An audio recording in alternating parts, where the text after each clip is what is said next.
What if one of the most viral alien stories of the year wasn't entirely fiction? Just days ago, the internet exploded with images appearing to show Donald Trump talking with mysterious tall blonde figures that many online immediately labeled Nordic Aliens. The photos spread across social media, fueling countless theories, before they were widely identified as AI-generated images. But they also raised an interesting question. Why did so many people instantly think of Nordic ETs? For decades, UFO lore has described the Nordic aliens as tall, human-like beings with blonde hair, blue eyes, and advanced intelligence, allegedly making contact with humans throughout history. So where did these stories come from? Are they simply modern legends, or is there a reason the idea of the mysterious blonde ETs keeps resurfacing? In this video, we uncover the truth about Nordic aliens, their alleged connection to Earth, and why they remain one of the most talked about extraterrestrial mysteries of all time.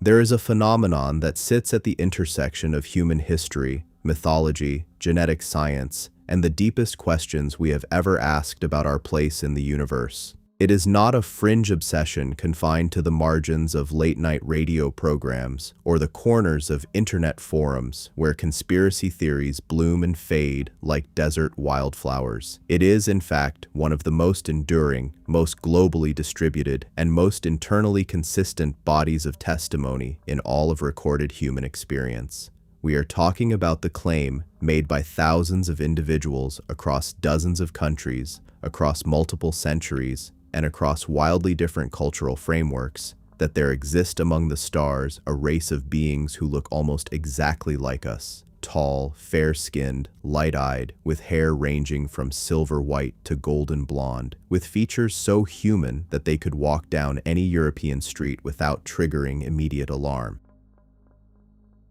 They have been called the Pleiadians, the Nordics, the Space Brothers, the Tall Whites, and a dozen other names depending on the tradition and the decade. They have appeared in contact reports filed with military intelligence agencies, in the testimonies of decorated aerospace engineers, in the private journals of physicists who could not reconcile what they had seen with what they had been trained to believe, and in the oral traditions of indigenous cultures on every inhabited continent. They have been described with such precision, their height, their eye color, the timbre of their voice, the specific frequency at which they communicate, the planets they claim to call home, the philosophical frameworks they use to describe the cosmos, that the convergence of details across independent witnesses, separated by thousands of miles and hundreds of years, demands serious examination. And yet, for the better part of the 20th century, mainstream science refused to look. That refusal is itself part of the story. To understand why the Nordic alien phenomenon has captivated so many serious investigators, you have to understand what makes it different from other categories of alleged extraterrestrial encounter. The UFO literature is vast and complicated, filled with hundreds of distinct types of reported beings. The gray entities with their enormous black eyes and their clinical procedures, the reptilian figures that appear in contact reports and ancient texts alike, the insectoid intelligences, the aquatic beings, the luminous entities that seem more energy than matter. In that complex tapestry, the Nordics occupy a unique position. They are the ones who talk. They are the ones who teach. They are the ones who, across testimony after testimony, seem to come not to study humanity from the remove of a laboratory subject, but to engage with it, to warn, to counsel, to philosophize, to encourage. They are described by nearly every person who claims contact with them as deeply benevolent, as beings who radiate a quality of compassionate intelligence that witnesses struggle to put into words, but return to again and again with the same emotional weight, the same sense of having been in the presence of something that understood them more completely than any human being ever had, whether that testimony is literally true or whether it reflects something else. A psychological process, a cultural projection, a genuine spiritual experience interpreted through an extraterrestrial framework. It is testimony that deserves to be taken seriously on its own terms. The modern era of Nordic alien contact essentially begins in the early 1950s in the California desert with a man named George Adamski, Adamski was a Polish-American philosopher, amateur astronomer, and hamburger stand operator who, on November 20th, 1952, claimed to have met a being from Venus in the Mojave Desert near Desert Center, California. The being, as Adamski would describe in exquisite detail in his 1953 book, Flying Saucers Have Landed, was unlike the menacing aliens of popular science fiction. He was young-looking, perhaps in his mid-20s by human reckoning, with long, sandy hair and calm, luminous eyes. He was shorter than average, but perfectly proportioned, dressed in a one-piece suit of a material that seemed to shimmer. He communicated not through spoken language, but through a combination of gestures, mental impressions, and a kind of emotional resonance that Adamski said bypassed his conscious mind and landed directly in his understanding. The being's name, conveyed symbolically rather than phonetically, Adamski rendered as Orthon, and Orthon had come, it seemed, not to capture, or to experiment, or to threaten, but to express concern. Deep, sincere, species-level concern about humanity's development of nuclear weapons, about the spiritual immaturity of a civilization that had achieved the power to destroy itself before it had achieved the wisdom to govern that power wisely. Now, George Adamski is a complicated figure. He was not a credentialed scientist or a decorated military officer. He had a history of unusual claims that predated his alleged desert meeting. He wrote in a style that mixed genuine philosophical depth with passages that read as either naively sincere or skillfully manipulative, depending on your prior disposition toward him. Debunkers have dismantled his specific technical claims about Venus and other planets with some justification, pointing out that the Venus he described, a warm, inhabited world with mountains and forests and cities, is incompatible with what subsequent space probes have revealed about that planet's surface conditions. And yet the dismissal of Adamski on the basis of his incorrect planetary geography misses something important. It misses the fact that his basic description of the encounter, the appearance of the being, the method of communication, the content of the message, the emotional quality of the experience, would be replicated with eerie consistency by hundreds of other individuals over the following decades. Individuals who had never read Adamski's book, who came from radically different cultural backgrounds, and who in some cases were actively hostile to the idea that their experience had anything to do with the alien contact narratives they associated with fringe literature. The Adamski case is not important because Adamski was necessarily telling the literal truth about every detail. It is important because it established in the public consciousness a template that subsequent contactees would either confirm, elaborate, or unconsciously mirror. That convergence is where the real mystery lives. The 1950s produced a remarkable wave of similar encounters. In 1954, Truman Bethurum, a road construction worker from Nevada, reported a series of meetings with beings who operated a spacecraft he called a scow. His primary contact was a woman of extraordinary beauty and poise, with dark hair and olive skin, who called herself Aura Rains, and said she came from a planet called Clarion, located somewhere beyond our visible solar system. Howard Menger of New Jersey reported meetings with blonde, luminous beings throughout the 1950s who told him they had been visiting Earth for centuries, that they had incarnated among humans at various points in history, and that the fundamental spiritual teaching they brought was essentially universal, the same teaching that appears in every major religious tradition filtered through the particular cultural idiom of the civilization that received it. Daniel Fry, a technical writer who worked at White Sands Proving Ground in New Mexico, and who therefore had legitimate professional proximity to advanced aerospace research, claimed that in 1950 he was taken aboard an unmanned craft and communicated with a being named Elan, who spoke to him in fluent English through a radio-like device and explained a cosmology of civilizations that stretched across vast distances of space and time. These cases share so many structural features: the appearance of the beings, the quality of the communication, the content of the message, the emotional aftermath reported by the witnesses, that they cannot be easily explained as independent fabrications. fabricators typically fail to achieve the kind of unconscious consistency that genuine witnesses produce. But the Nordic phenomenon did not begin in the 1950s. That decade only gave it a modern name and a modern framework. The phenomenon itself is ancient, and tracing it backward through history requires a willingness to look at familiar stories with unfamiliar eyes. The ancient Sumerian texts, among the oldest written records in human history, describe beings called the Anunnaki, a word usually translated as those who from heaven to earth came, who interacted directly with early human civilization, who taught agriculture and astronomy and law, who were physically described as tall and luminous and commanding. The specific physical descriptions preserved in Sumerian cylinder seals and in the cuneiform texts that scholars like Zecharia Sitchin spent decades analyzing show beings with fair complexions and light-colored eyes, anomalous in a region where the human population was predominantly dark-eyed and olive-skinned. The ancient Vedic texts of India describe beings called Devas and Asuras, who traversed the skies in craft called Vimanas,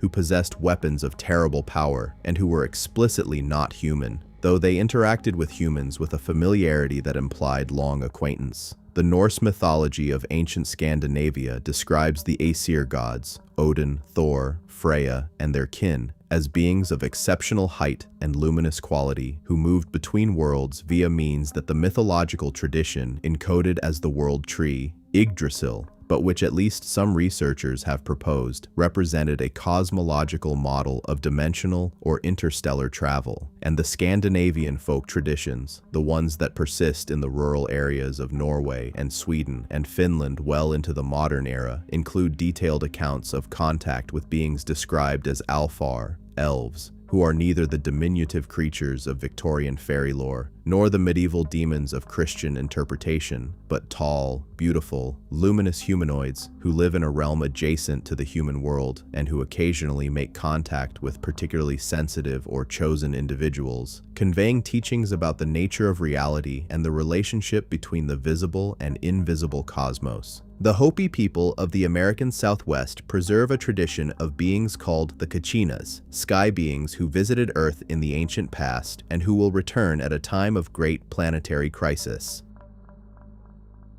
The physical descriptions preserved in Hopi artistic and ceremonial tradition include beings of unusual stature with light-colored features, anomalous for the physical type of any group that might be expected to project its own image onto divine beings. The Dogon people of Mali in West Africa, whose astronomical knowledge has been the subject of intense scholarly debate since the 1970s, describe a cosmology that includes a small but culturally central body of stars in the Sirius system that Western astronomy did not confirm the existence of until well into the 20th century. The Dogon account for their possession of this knowledge by pointing to contact with beings called the Nomo, amphibious, fish-like in some descriptions, but humanoid in their fundamental structure, who descended from the Sirius system in ancient times and transmitted the foundational elements of Dogon civilization. The specific details of the Dogon astronomical tradition, their knowledge of Sirius B as a massive white dwarf companion to the visible Sirius A, their correct calculation of its orbital period, their awareness of a third body in the system that modern astronomy has only recently begun to examine seriously,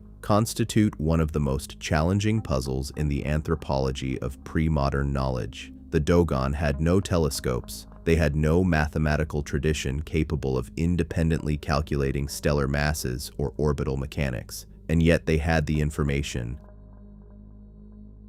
This is the methodological challenge that confronts anyone who approaches the Nordic alien phenomenon with genuine intellectual rigor. You cannot simply dismiss the ancient materials as primitive superstition without explaining the specific technical knowledge embedded in them. You cannot simply dismiss the modern contactee testimonies as delusion or fabrication without explaining the cross-cultural consistency of their content and the failure of any purely psychological model to account for the physical evidence that attends many of the most credible cases. And you cannot construct a tidy alternative explanation. Mass hysteria, cultural contamination, misidentification of natural phenomena, the human tendency to project anthropomorphic meaning onto ambiguous sensory data, without that explanation developing holes at precisely the points where the phenomenon is most interesting. The materialist explanations leave too much unexplained. The purely spiritual explanations leave too much untouched. And the literal extraterrestrial hypothesis, as straightforward as it might seem, runs into its own complications when you press it hard enough, because the beings who are described in the most credible contact reports behave in ways that don't quite fit the model of visitors from another planet operating within the same physical laws that govern human space travel. What they do fit,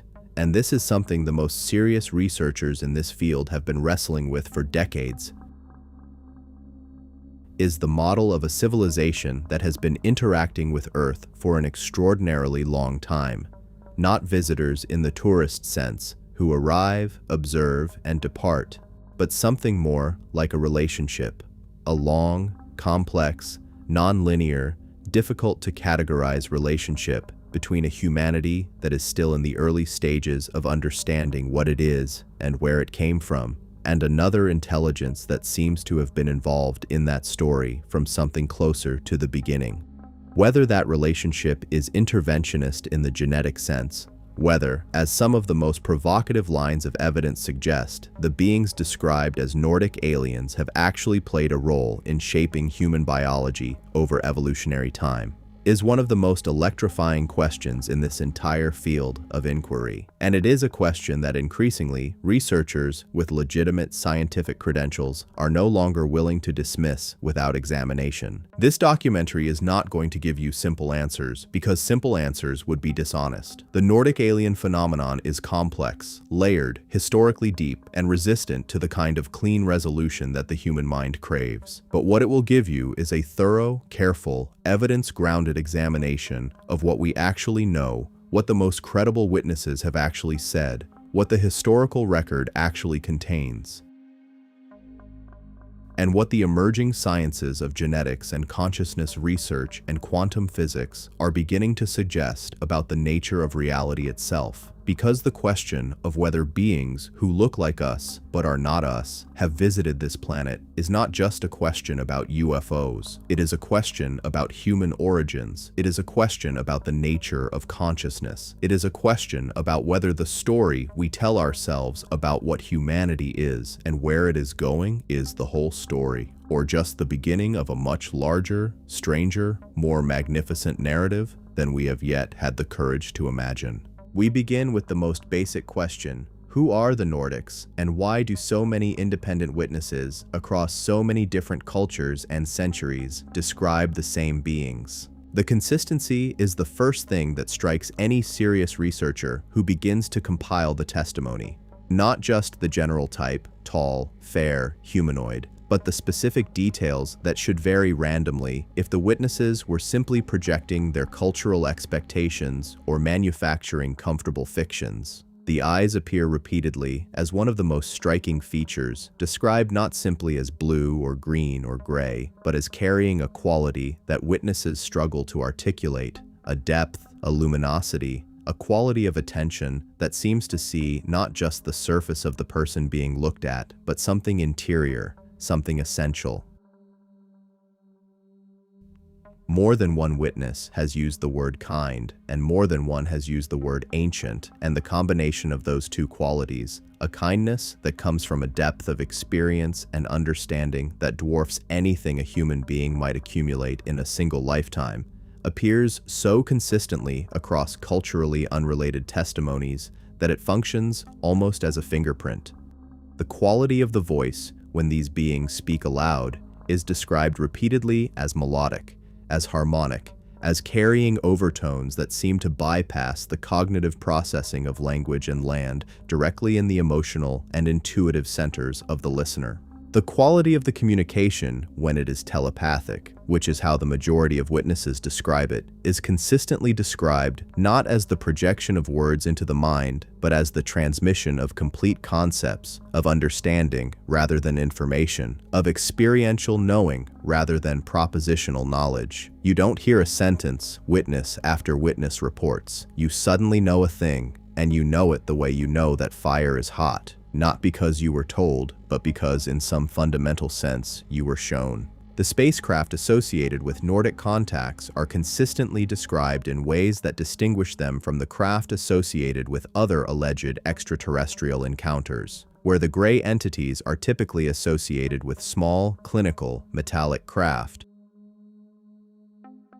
The classic flying saucer in its most austere and functional form, the craft associated with Nordic contacts are described as larger, more luminous, sometimes described as organic in appearance, as if grown rather than manufactured. The interior environments described by contactees who have been invited aboard these craft are consistently described as spacious, warmly lit, aesthetically sophisticated, in a way that suggests a civilization for which beauty is not a luxury, but a fundamental principle of design. The materials used are often described as unlike anything in human manufacturing: surfaces that seem to flow rather than to be fixed, lighting that seems to emerge from the materials themselves rather than from discrete sources, a quality of space that seems somehow larger on the inside than the outside dimensions would allow. That last detail, the interior seeming larger than the exterior, appears so frequently and so independently in Nordic contact accounts that it has become one of the minor puzzles of the field.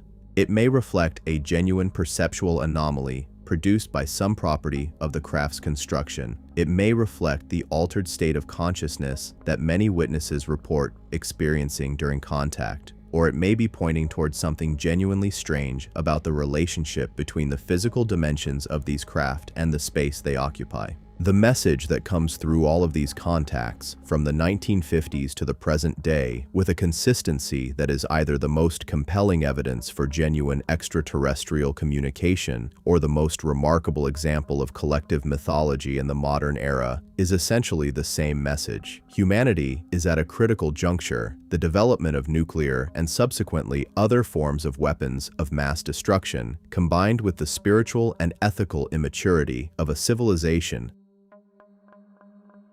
that has not yet learned to govern its own destructive impulses, represents a genuine existential crisis, not just for humanity, but for the broader community of life in this region of the galaxy. The beings who call themselves Pleiadians or Nordics, or by other names, have an investment in the outcome of this crisis, because they are, in some sense, that different contactees articulate differently, connected to humanity. Not as gods, they typically insist, but as elders, not as rulers, but as guides, not as saviors, because the work of saving must be done by humanity itself, but as witnesses who have walked a similar path and who carry in their memory and their culture the knowledge of what happens when a civilization chooses one road rather than another at the crossroads where humanity now stands. That message, urgent, compassionate, non-authoritarian, insistent on human free will and human responsibility, is perhaps the single most important piece of internal evidence for the authenticity of these contacts. It is not the message that a human fabricator would be likely to construct. A human fabricator, consciously or unconsciously, would almost certainly construct a message that was more dramatic, more specific, more self-serving in some way. A message that conferred special status on the recipient, that promised specific rewards for compliance, that threatened specific consequences for defiance. The Nordic message, by contrast, is stubbornly general and stubbornly humbling. It says, "You are not alone. You are not special in the sense of being uniquely chosen. You are not going to be saved by outside intervention, and you are running out of time to save yourselves." The very modesty of the message, the way it consistently refuses to give humanity the ego-gratifying narrative it might want,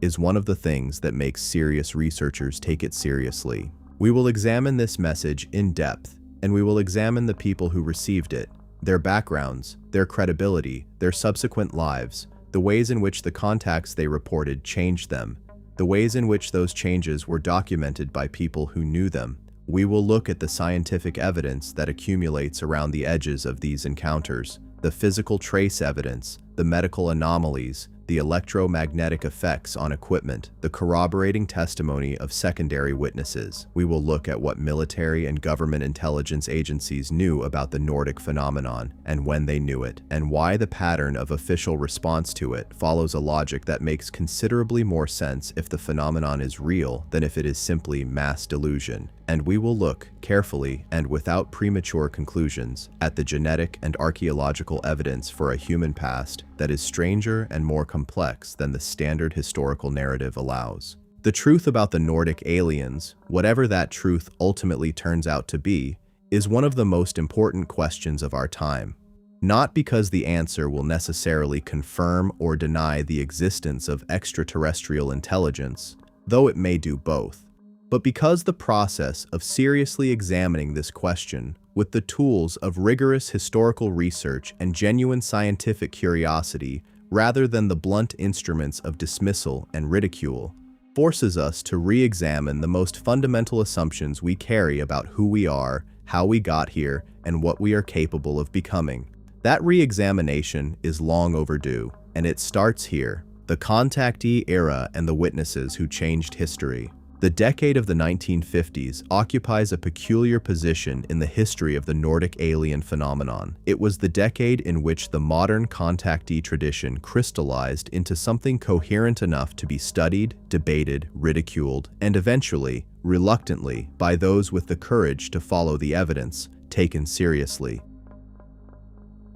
It was also, not coincidentally, the decade of the hydrogen bomb, of Eisenhower's farewell warning about the military-industrial complex, of the early space race, and of a cultural anxiety about the future of human civilization that made the population of the industrialized world uniquely receptive to messages from beyond. Whether the wave of Nordic contacts in the 1950s was a genuine response to that anxiety by intelligences monitoring human development, or whether the anxiety created the cultural conditions for the contactee tradition to emerge and flourish, is a question that serious researchers have been debating ever since. What is not debatable is that something happened in that decade that changed the conversation about extraterrestrial intelligence in ways that still reverberate today. George Adamski's 1953 Flying Saucers Have Landed was a publishing event in the fullest sense, controversial, widely discussed, and commercially successful in a way that established him as the first major voice of the contactee tradition. But what is often overlooked in discussions of Adamski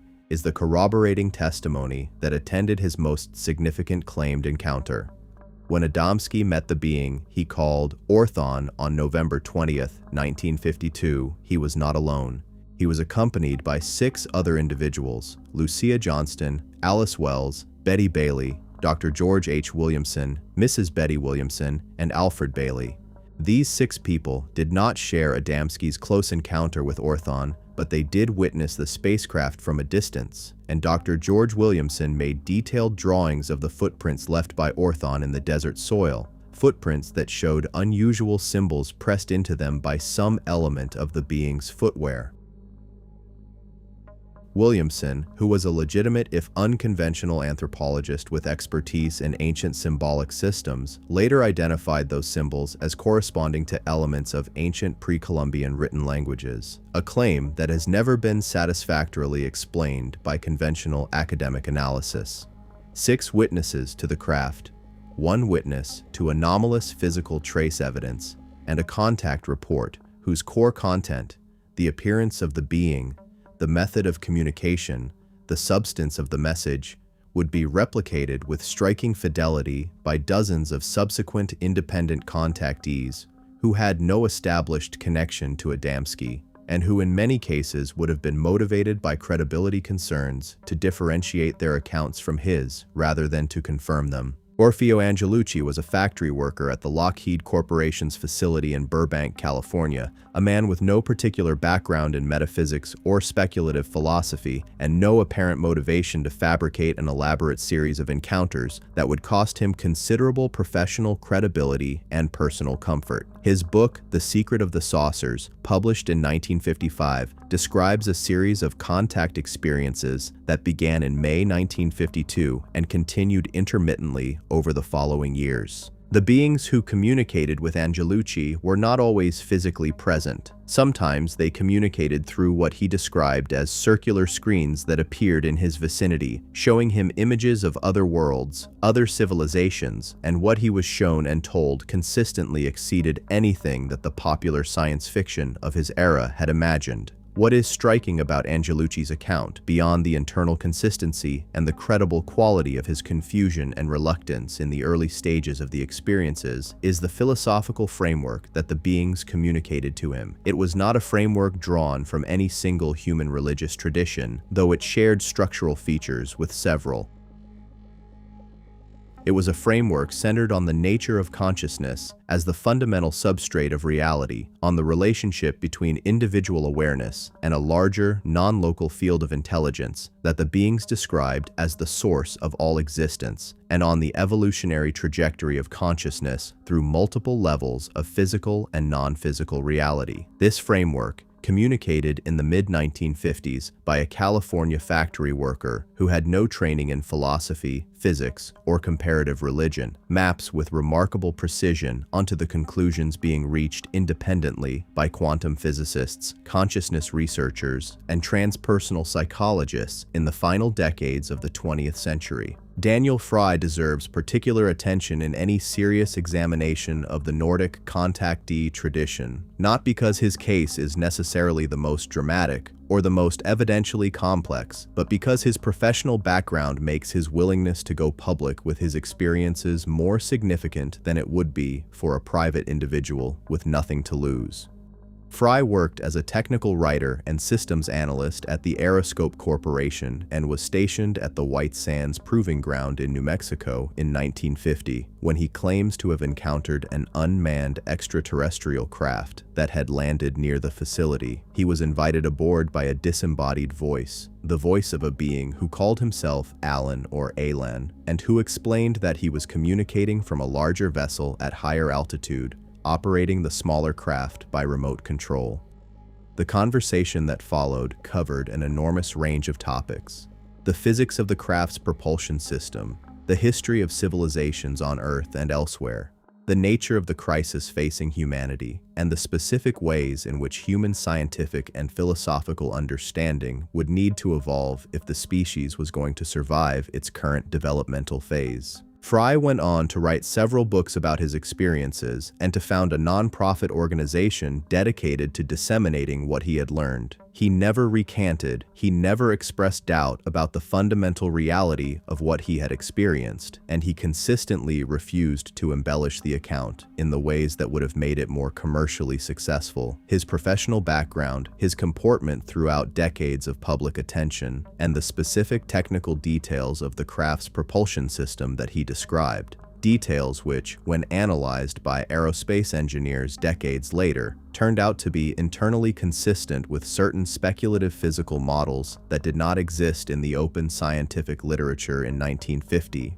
make him one of the more genuinely puzzling figures in this entire tradition. Howard Menger, a New Jersey sign painter, presents what is in many respects the most emotionally complex case of the 1950s contactee wave. His experiences, described in his 1959 book From Outer Space to You, began in childhood and continued through multiple decades of his life. The beings who contacted Menger were again tall, fair, and extraordinarily beautiful, and they communicated a sense of deep personal connection to him that went beyond the teacher-student relationship described by other contactees. Some of them, Menger reported, claimed to have known him in previous lives or in other periods of terrestrial history, a claim that intersects with one of the most recurring and difficult themes in the Nordic contactee literature: the suggestion that these beings have been interacting with specific human individuals and human lineages across multiple generations and multiple incarnations.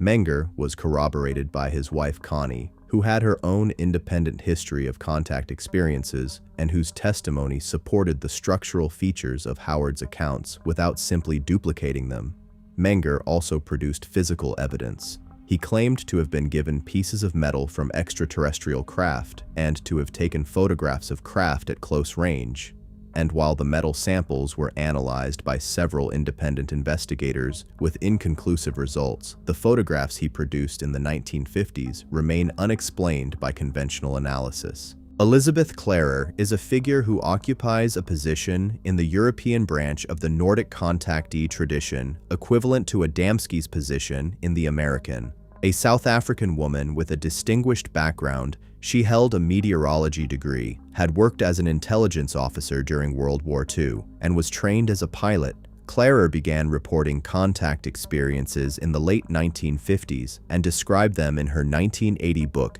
Beyond the Light Barrier. The beings she described, whom she called ether beings from the Pleiades, were physically consistent with the Nordic type, tall, fair, with the characteristic quality of depth and luminosity in their eyes. Her primary contact, a being she called Akon, invited her aboard his spacecraft on multiple occasions and eventually, she claimed, took her to his homeworld, a planet in the Proxima Centauri system, where she spent a period of time, became pregnant with his child, and gave birth to a son who remained on Akon's world when she returned to Earth. This is, admittedly, one of the most extraordinary claims in the entire contactee literature, and it is easy to dismiss as fantasy or projection. What makes it difficult to simply discard is the nature of Clarer's background. She was not a naive or credulous person. She was a trained scientist and military intelligence officer with a strong rational framework, and the specific physical and astronomical details she provided, some of which corresponded to data that was not publicly available at the time of her claims. The question of what was actually happening during the 1950s contactee wave is one that serious researchers have approached from multiple directions. The debunkers' answer is simple. These were attention-seeking individuals, some sincere and deluded, some consciously fraudulent, who constructed elaborate narratives that borrowed from the science fiction of their era and from whatever passed for sophisticated cosmological speculation in popular culture at the time. That answer is clean and comfortable, and it has the virtue of not requiring us to revise any of our assumptions about the nature of reality. But it has a problem. The problem is the content. The philosophical, scientific, and cosmological content that runs through all of these accounts. The framework of consciousness as fundamental, the model of evolutionary development across multiple levels of physical and non-physical reality, the description of a community of civilizations existing within a broader ecological relationship with the cosmos, does not come from 1950s science fiction. The science fiction of that era was still largely occupied with ray guns and bug-eyed monsters and the colonial adventures of spacefaring American astronauts. The framework articulated by the Nordic contactees was decades ahead of anything that mainstream Western culture was prepared to hear, and its convergence with where the most advanced thinking in physics and consciousness science would eventually arrive is too consistent to be comfortably dismissed as coincidence. The intelligence agencies certainly didn't dismiss it as simple delusion. Declassified documents from the FBI, the CIA, and the Air Force show sustained, serious interest in the contactee phenomenon throughout the 1950s. FBI files on George Adamski, released under the Freedom of Information Act, reveal that agents attended his lectures, interviewed his associates, and maintained a file on his activities for years. The Bureau's interest was not entirely focused on the question of whether his contact experiences were real. It was also concerned with the political implications of his message and the loyalty of his associates, but the volume of resources devoted to monitoring the contactee movement suggests that someone in the intelligence apparatus was taking it seriously enough to watch carefully. The Air Force's Project Blue Book, the official government investigation of UFO reports that ran from 1952 to 1969, compiled reports of Nordic encounters alongside other categories of UFO reports, and the internal documents from Blue Book, the ones not intended for public consumption, show considerably more serious engagement with these cases than the official public statements acknowledged. The gap between what the agency said publicly and what their internal documents show they knew and believed is itself one of the most interesting features of this entire story, and we will return to it when we examine the government dimension of the Nordic phenomenon in detail.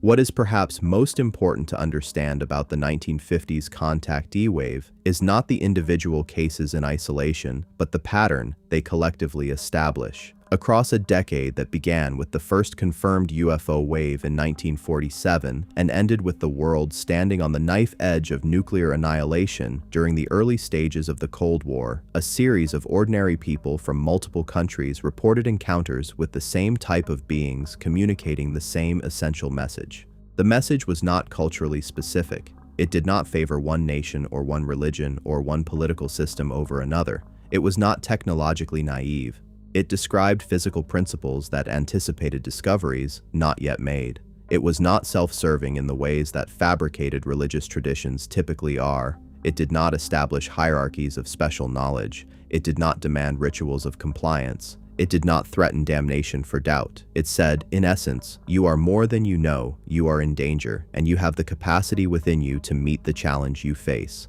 The consistency of that message across dozens of independent sources is something that deserves to be taken seriously, whatever the ultimate explanation for it turns out to be. The 1950s also produced what may be the single most significant piece of institutional evidence for the reality of Nordic contact at the governmental level. An event so extraordinary in its implications that it was denied for decades, acknowledged only partially in documents that were declassified with key details redacted, and continues to be disputed by those for whom its acceptance would require the most fundamental revision of the official narrative about human civilization and its relationship to the cosmos.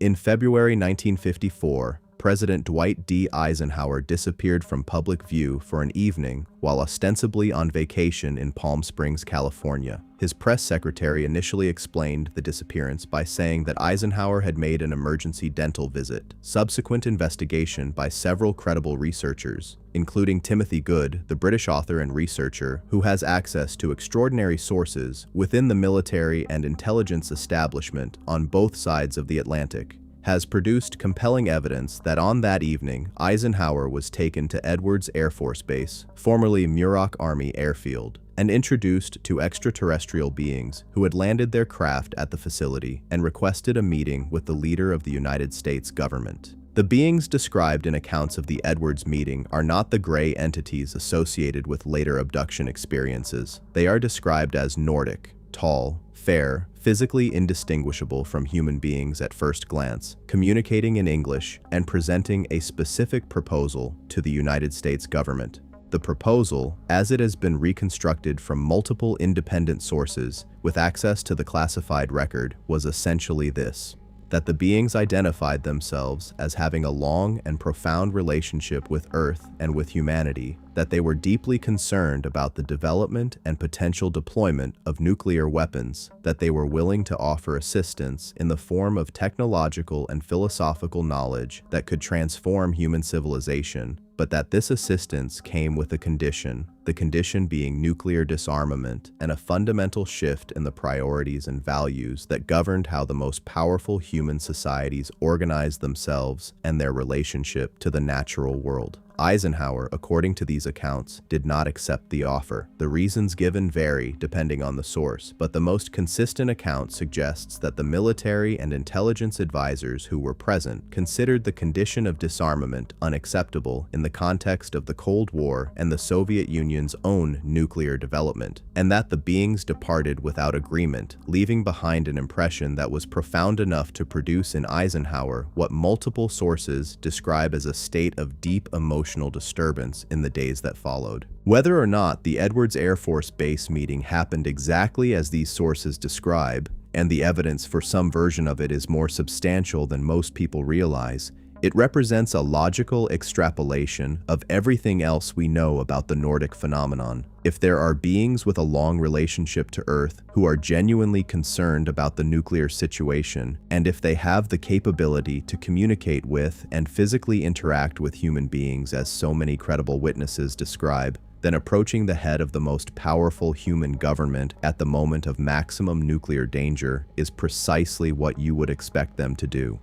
The fact that it apparently produced no lasting change in American nuclear policy does not mean it didn't happen. It means that the offer was either not accepted, not trusted, or not understood in ways that would have allowed it to bear fruit. And that failure, if it was a failure, may tell us more about the nature of the challenge that humanity faces than any amount of successful communication would. The contactee era of the 1950s established the foundational patterns of the Nordic phenomenon in its modern form, but it is important to understand that the 1950s were not an anomaly in the historical record of these contacts. They were an intensification, a moment when the combination of global crisis, technological development, and expanded media infrastructure made it possible for a pattern that had always been present to become visible at scale.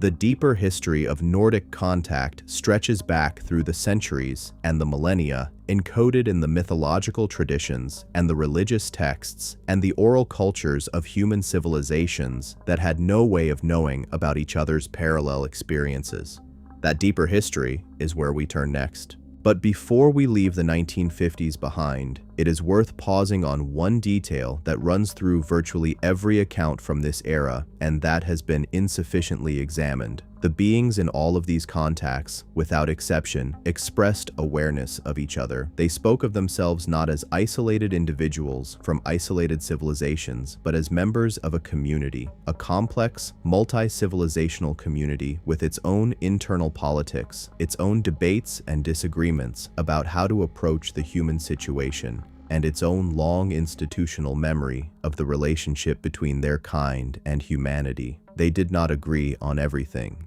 Some were described as more interventionist, more inclined to direct engagement and direct communication. Others were described as more cautious, more committed to the principle of non-interference. This internal diversity, this sense of a genuine extraterrestrial politics operating around the question of how to handle humanity, is one of the details that makes the contactee literature feel less like a fantasy projection and more like a report from a genuinely complex reality. Fantasy tends toward simplicity, toward the clean division between the good beings and the bad ones, the helpers and the hinderers. What the Nordic contactees describe is messier than that, more human in its complexity, and correspondingly more believable as an account of real events in a real situation. Ancient skies, ancient visitors, the Nordic presence in human history. To understand the Nordic alien phenomenon in its full depth, you cannot begin in the 1950s. You cannot even begin in the modern era of recorded history. You have to go back, much further back than conventional history is comfortable going, to a period in the human past where the line between mythology and history becomes so blurred that the distinction itself may be an artifact of our limited perspective rather than a genuine feature of the past. The ancient world was full of beings from the sky, not metaphorical sky beings, not poetic projections of weather phenomena, not the rationalized symbolism that academic scholars are trained to reach for when confronted with ancient accounts of non-human intelligences interacting directly with human civilization.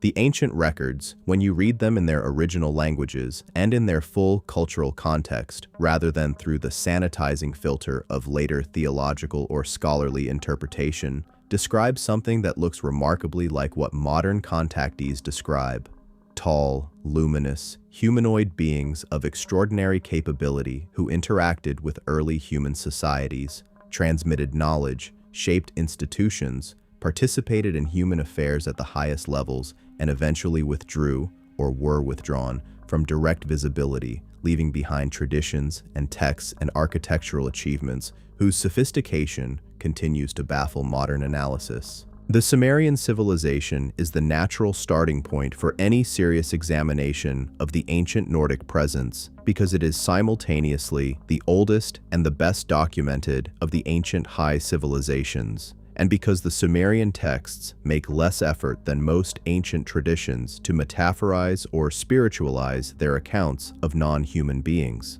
The Sumerians described the Anunnaki, sometimes rendered as Anuna, the heavenly ones, with a directness and a specificity that is almost journalistic in character. These were not abstract deities. They were beings with individual names and individual personalities, with jurisdictions and specializations, with disputes and alliances, who ate food and drank drink and had physical needs and preferences and emotional responses that were recognizably those of persons rather than of transcendent spiritual principles. The Epic of Gilgamesh, the oldest piece of sustained narrative literature in human history, takes place in a world where the boundary between human and divine is a permeable membrane rather than an absolute barrier, where the heroes of the story have direct personal relationships with the Anunnaki, and where the decisions made by the Divine Council have immediate and concrete consequences for human civilization, and the physical descriptions embedded in the Sumerian texts and in the hundreds of cylinder seals that have been recovered from Sumerian sites, images carved with extraordinary precision into small cylinders of stone or clay and used as personal seals, show beings of unusual stature with features that are consistently represented as lighter in coloring than the typical Mesopotamian human population, with a quality of radiance or luminosity that the Sumerian artists tried to capture through stylistic conventions that emphasized brightness and light.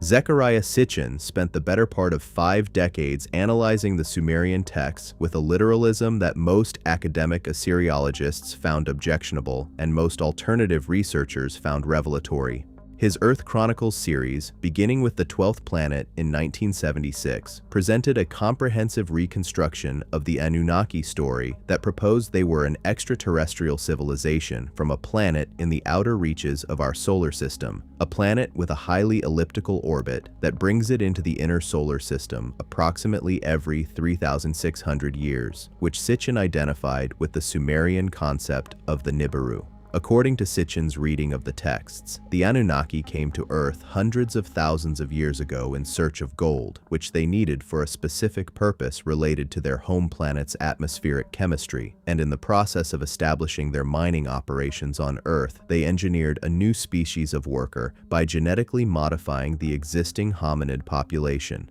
the being the Sumerians called the Adamu, the first human who was created, the texts explicitly state, in the image of the gods. Sitchin's specific planetary hypothesis has been challenged by a number of legitimate scientific objections, and the details of his translation work have been disputed by professional Assyriologists who argue that he was reading things into the texts that are not there in the original Sumerian. These are legitimate criticisms, and they deserve acknowledgement, but they do not dispose of the core question that Sitchin's work raises. The Sumerian texts, read without the assumption that their descriptions of the Anunnaki must be metaphorical rather than literal, describe a situation, the genetic engineering of humanity by an extraterrestrial intelligence, that is also suggested by lines of evidence from molecular genetics, from the fossil record, and from the comparative anatomy of human beings and our closest primate relatives. The convergence of those lines of evidence is what makes the Sumerian materials so important, and we will return to the genetic dimension of this question in detail. The Norse tradition is perhaps the most obviously relevant to the Nordic alien phenomenon simply by virtue of its geographic and ethnic associations. The beings called the Aesir, Odin, Thor, Baldur, Tyr, Freya, and the rest of the divine family of Norse mythology are physically described in the Eddic texts and the sagas with a specificity that goes beyond the vague luminous magnificence of most divine beings in world mythology. They are tall, specifically tall in ways the texts emphasize. They are fair, blonde hair and blue eyes appear repeatedly in descriptions of the most important Aesir, including Odin himself, who despite his later association with wisdom and magic and the acceptance of blindness in one eye, is repeatedly described in the texts as physically imposing and physically Nordic in the most literal sense of that word. Freya in particular, the goddess of love and fertility and also of war and death, one of the most important of the Aesir, is described in terms that are so specific and so physical that she reads not as an abstract spiritual principle but as an actual person, tall, with golden hair, with eyes that are described as carrying a specific quality of light, wearing specific garments, and carrying specific objects that are described with the kind of detail you would apply to an actual being rather than a symbol. The Norse conception of the Aesir as family, as a genuine kinship group with brothers and sisters, and parents and children, and romantic entanglements and political disputes, is one of the features that distinguishes Norse mythology from the more abstract theological traditions, and that makes it read more like a historical account filtered through the mythological imagination than like a purely invented cosmological framework. The Aesir were not alone in the Norse cosmos. They coexisted with the Vanir, another group of divine beings who are described as older and in some respects more primordial, associated with fertility and the cycles of nature, and who were at one point in the mythological prehistory at war with the Aesir before eventually making peace and exchanging hostages. The mythology preserves the memory of this divine war and its resolution with the casualness of historical record, as if the Norse storytellers were recounting something that had actually happened, some ancient conflict between two groups of non-human intelligences that had been resolved through negotiation and the establishment of new relationships, rather than inventing a symbolic narrative about the integration of different cultural or religious traditions. The exchange of hostages between the Aesir and the Vanir, Njord, Freyr, and Freya going to live among the Aesir, while Honir and Mimir went to live among the Vanir, is a specific political act of the kind that historical societies performed to cement peace agreements, and its presence in the mythology suggests that whatever the Norse were describing, they were describing it with the framework of historical memory rather than pure invention. The concept of Yggdrasil, the world tree that connects the 9 worlds of Norse cosmology, deserves particular attention in this context. The 9 worlds, Asgard, Midgard, Jotunheim,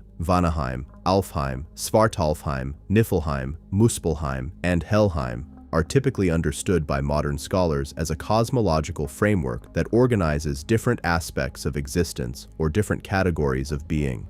But some researchers have proposed an alternative reading, that the 9 worlds represent actual physical locations, actual realms of existence that the beings who transmitted this mythology knew from direct experience, and that Yggdrasil, the structure that connects them, represents something like what modern physics discusses under the heading of wormholes or dimensional gateways or quantum entanglement networks. This is, admittedly, a speculative reading, but it is less speculative than it might seem if you approach it not from the assumption that ancient mythology is primitive cosmological speculation, but from the assumption that it is a sophisticated encoding of actual knowledge in a form that a pre-technological culture could preserve and transmit across generations. The Norse understood that reality was layered, that the world of human beings was not the only world, that there were other realms accessible through specific means to specific beings, and that the Aesir moved between these realms with a freedom and facility that was not available to ordinary humans. That framework, a multi-layered reality with different civilizations inhabiting different levels of it, connected by means of transit that the beings of higher development have mastered and that humans have not yet learned to use, is essentially identical to the framework that the most sophisticated Nordic contactees of the modern era describe. Alfheim, the realm of the Light Elves or Alfar, is particularly significant in this context. The Norse concept of the Alfar, the luminous beings who inhabit Alfheim and who occasionally interact with the human world, represents one of the most direct mythological precursors to the modern Nordic alien. The Alfar are described as more beautiful than humans, as radiating a quality of light, as possessing knowledge and capabilities that exceed human capacity, and as occasionally choosing to enter into relationships with specific humans,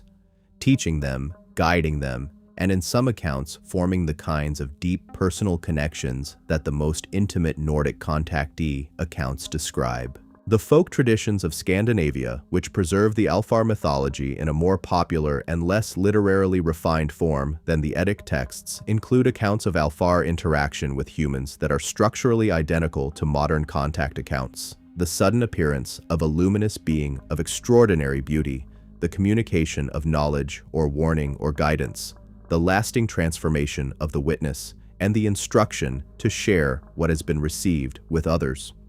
These folk traditions were collected and analyzed by 19th century Scandinavian scholars who approached them as examples of peasant superstition, but who recorded enough specific detail to make it possible for modern researchers to identify the consistent structural patterns that link them to the broader Nordic contact phenomenon. The ancient Egyptian tradition offers another line of evidence that is particularly compelling because of the extraordinary physical legacy that Egyptian civilization left behind. The pyramids of Giza and the Sphinx that guards them are structures whose construction has never been satisfactorily explained within the framework of the technology available to the historical Egyptian civilization of the Old Kingdom period. The logistics of the Great Pyramid alone, 2.3 million stone blocks weighing on average 2.5 tons each, fitted together with tolerances of hundredths of an inch, aligned with true north to within a fraction of a degree, incorporating mathematical constants including pi and the golden ratio in their proportions, and positioned on the Earth's surface at the precise intersection of the longest land meridian and the longest land parallel, represent a level of technical capability and astronomical knowledge that strains any conventional account of what the Egyptians of 2500 BCE could have achieved. The mainstream archaeological explanation that the pyramids were built by large numbers of organized human laborers using copper tools, wooden sleds, and ramps of sand or mud brick is not impossible in principle, but leaves extraordinary numbers of practical questions unanswered,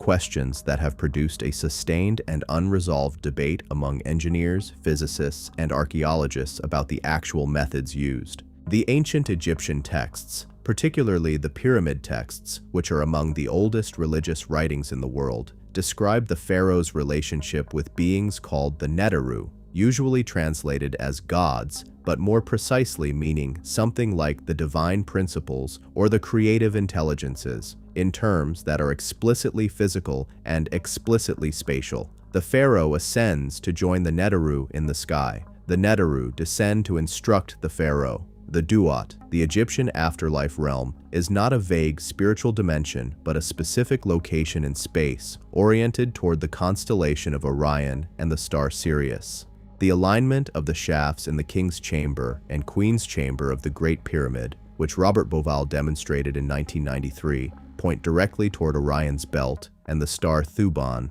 as they appeared in the sky circa 2500 BCE, suggests that the entire structure was designed not as a tomb, but as a functional astronomical instrument oriented toward specific locations in the sky that had profound significance in the Egyptian cosmological framework. And the beings described in the most ancient Egyptian texts, the Neteru of the Zep Tepi, the first time, the primordial period before the historical Egyptian civilization, are tall, luminous, and physically unusual in ways that the later human pharaohs explicitly imitated, right down to the false beards and elaborate wigs and specific regalia that served as visual signals of divine lineage and divine authority. The Vedic tradition of ancient India presents perhaps the most technically detailed ancient account of what we would today call extraterrestrial civilization. The Sanskrit texts, the Rig Veda, the Mahabharata, the Ramayana, the Bhagavata Purana, and dozens of other texts comprising a literary tradition of extraordinary scope and antiquity, describe a world in which human civilization exists within a larger community of intelligent beings who inhabit different planetary systems and different levels of a layered reality.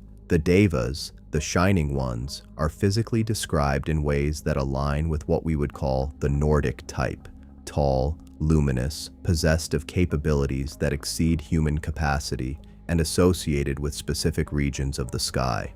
The Vimanas, the flying craft described in remarkable technical detail in texts like the Vaimanika Shastra, are not metaphors for spiritual ascent. They are described with the kind of engineering specificity, dimensions, materials, power sources, flight characteristics, defensive capabilities, that makes them something more than poetry. The Mahabharata war fought with weapons of terrifying destructive power, weapons described as capable of destroying entire cities in a single strike, of leaving behind a silence and a devastation that rendered the land uninhabitable for generations, has been proposed by some researchers, including J. Robert Oppenheimer himself, who cited the Bhagavad Gita's description of Arjuna's moment of despair as he surveys the battlefield as a text that spoke to his own experience at the Trinity nuclear test, as a possible record of an ancient nuclear conflict. The global distribution of these traditions, the Anunnaki in Mesopotamia, the Aesir and Alfar in Scandinavia, the Neteru in Egypt, the Devas in India, the Kachinas among the Hopi, the Nomo among the Dogon, the Nephilim in the Hebrew tradition, the Watchers in the books of Enoch, the The tall white beings described in the oral traditions of dozens of indigenous cultures on every continent represents either the most remarkable coincidence in the history of human cultural development or evidence of a genuine shared experience at the root of all these traditions.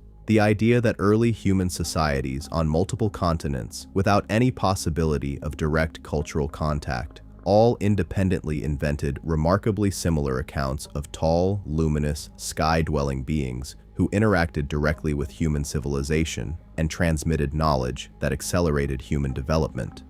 That idea requires considerably more credulity than the alternative. The alternative is that they were all, in their different cultural languages and through their different cultural frameworks, describing the same reality. The megalithic tradition, the worldwide phenomenon of the construction of enormous stone monuments in the millennia immediately preceding the recorded historical period, is perhaps the most physically compelling evidence for the existence of a prehistorical civilization or civilizational influence of extraordinary capability. Stonehenge in England, the megalithic temples of Malta, which are older than Stonehenge, or the pyramids, the strange polygonal masonry of Sacsayhuaman, and Ollantaytambo in Peru, whose blocks fit together so precisely that you cannot insert a sheet of paper in the joints. The mysterious moai of Easter Island, the underwater structures recently confirmed off the coasts of Japan and the Azores and the Bahamas. These represent a worldwide tradition of monumental construction that appears to have flourished in the period between approximately 12,000 and 3000 BCE, and that used engineering techniques and achieved astronomical alignments that were not supposed to be possible for the human cultures of that period. The same culture, or the same influence, appears to have been at work across thousands of miles of ocean in societies that had no way of knowing about each other, producing the same types of structures, the same types of astronomical alignments, and in many cases the same mythological traditions about tall luminous beings from the sky who taught the arts of civilization and who promised to return.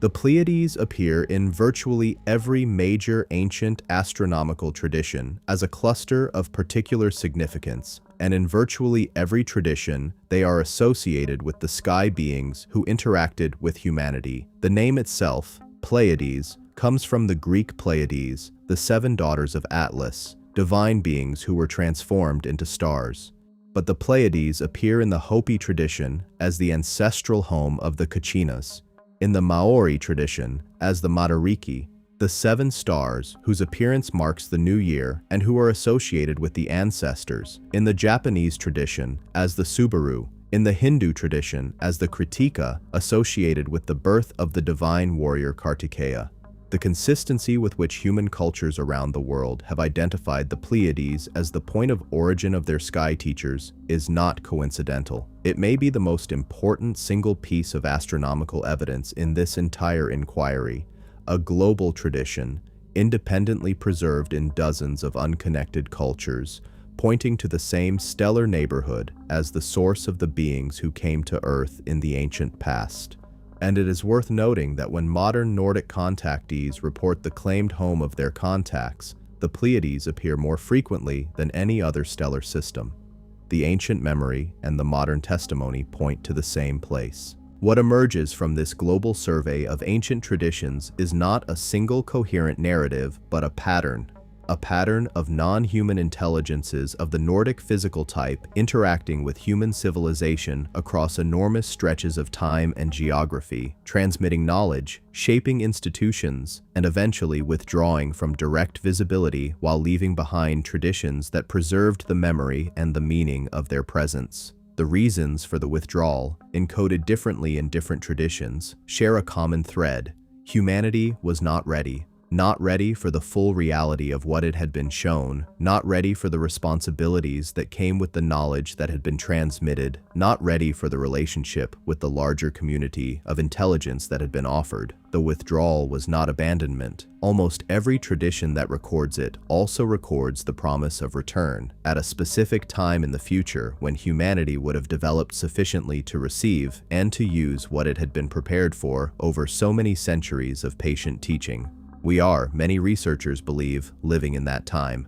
What governments know, the military and intelligence dimension. There is a category of evidence in the Nordic alien investigation that is in some ways more important than witness testimony, more important than archaeological anomalies, and more important than the internal consistency of the contact literature. It is the evidence of institutional response. The way that governments and military organizations and intelligence agencies have responded to the Nordic alien phenomenon over the past 8 decades tells us something crucial about how seriously those institutions have taken it, something they have been unwilling to tell the public directly, and what that institutional response reveals when you piece it together from declassified documents, whistleblower testimony, and the accounts of individuals who worked at the highest levels of relevant programs is a sustained, serious, well-resourced engagement with the possibility that Nordic-type extraterrestrial beings have been interacting with humanity, and that this interaction has profound implications for national security, geopolitical stability, and the official narratives that governments use to maintain social order. The story begins, in its modern form, in the summer of 1947, with the crash of an unidentified aerial vehicle near Roswell, New Mexico. The Roswell incident has been analyzed so extensively and from so many angles that it risks becoming a cliché, but it is impossible to talk about the government dimension of the Nordic phenomenon without addressing it, because the testimony that has emerged from Roswell over 7 decades of investigation includes specific descriptions of the occupants of the crashed craft that go in 2 very different directions, and one of those directions points directly at the Nordic type. The dominant narrative about Roswell has focused on the recovery of small, gray-skinned, large-headed beings, the alien type that would go on to define the popular cultural image of the extraterrestrial in the late 20th century. But there is a second thread in the Roswell testimony, less widely publicized but documented in the accounts of witnesses who were present at or near the crash site, that describes a second category of being recovered from the wreckage: taller, more human in their proportions, fair-skinned and fair-haired, alive rather than dead, and visibly distressed. These accounts, which appear in the testimony of individuals like Glenn Dennis, the Roswell mortician who claimed to have received strange calls from the base about child-sized coffins, and in the second-hand reports of several base personnel, have never been definitively verified, but they have also never been definitively disproved, and their specific details align closely enough with what is known from other sources about the physical appearance of Nordic-type beings to warrant serious attention. The intelligence community's engagement with the Nordic phenomenon took on institutional form with the establishment of what researchers like Timothy Good and Richard Dolan have documented as a series of classified study groups within the American government, beginning in the late 1940s and continuing with various reorganizations and reclassifications through the following decades. The most discussed of these is Majestic 12, the alleged committee of 12 senior government officials and scientists established by executive order in 1947 to oversee the recovery, analysis, and official response to extraterrestrial contact. The Majestic 12 documents, a series of briefing papers that surfaced in the mid-1980s and that have been the subject of intense debate about their authenticity ever since, reference not one but multiple categories of extraterrestrial beings with whom the United States government had by that point established some form of contact or monitoring relationship. Among the categories described, one corresponds clearly to the Nordic type, beings described as human in appearance, originating from the direction of the Pleiades, communicating in multiple Earth languages, and presenting a consistent message about nuclear weapons and the spiritual development of humanity. Whether the Majestic 12 documents are authentic, partially authentic, disinformation designed to contaminate the UFO research community, or some combination of these, the specificity of their descriptions and their alignment with independently derived evidence from other sources makes them worth taking seriously as potential fragmentary evidence of something real. The Eisenhower meeting at Edwards Air Force Base, which we touched on in our discussion of the 1950s contactee era, is perhaps the most significant single piece of evidence for government-level contact with Nordic beings. The evidence for this meeting comes from multiple independent sources with no obvious motivation to coordinate their testimony. Timothy Good, in his book Above Top Secret, draws on sources within both the American and British military and intelligence establishments who confirm that a meeting of some kind took place in February 1954 between Eisenhower and non-human beings of the Nordic type. Carol Rosen, a former aerospace executive who worked closely with Wernher von Braun, the German rocket scientist who became the architect of the American space program, has stated publicly that von Braun confirmed to her in private that extraterrestrial contact had been made at the governmental level and that it was a source of great stress and concern within the highest levels of the military-industrial complex. Robert Sarbacher, a physicist who served as a scientific consultant to the Department of Defense Research and Development Board, told researcher William Steinman in a 1983 letter that he had access to information about recovered extraterrestrial craft and beings, that the matter was highly classified, and that the information was compartmentalized to such a degree that even he, with his senior clearance, had only partial knowledge. And Paul Hellyer, who served as Canada's Minister of National Defence in the 1960s, and who subsequently became one of the most senior political figures anywhere in the world to speak publicly about extraterrestrial contact, has stated repeatedly and with obvious sincerity that he is certain that multiple extraterrestrial civilizations have been in contact with Earth governments, that Nordic beings are among the types encountered, and that the information has been suppressed through a combination of classification and ridicule that represents one of the most successful information management operations in history. The pattern of government response to the Nordic phenomenon is particularly interesting when you compare it to the government response to other categories of UFO encounter. The gray entity encounters, especially the abduction phenomenon that became so prominent in the 1970s and 1980s through the work of researchers like Bud Hopkins and John Mack, produced an institutional response that was, despite official denials, clearly alarmed in character.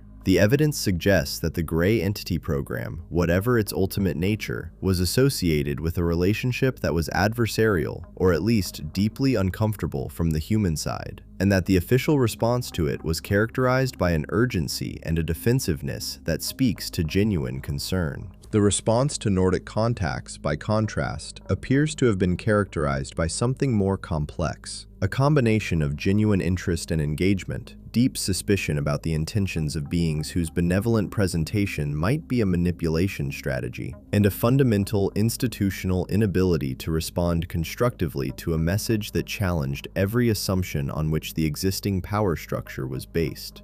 An extraterrestrial civilization offering to help humanity transcend its need for nuclear weapons, its dependence on fossil fuels, its organization around competition and scarcity rather than cooperation and abundance. That civilization, however benevolent its intentions, represented an existential threat to every industry and every governmental structure and every military establishment that derived its power and purpose from the existing order.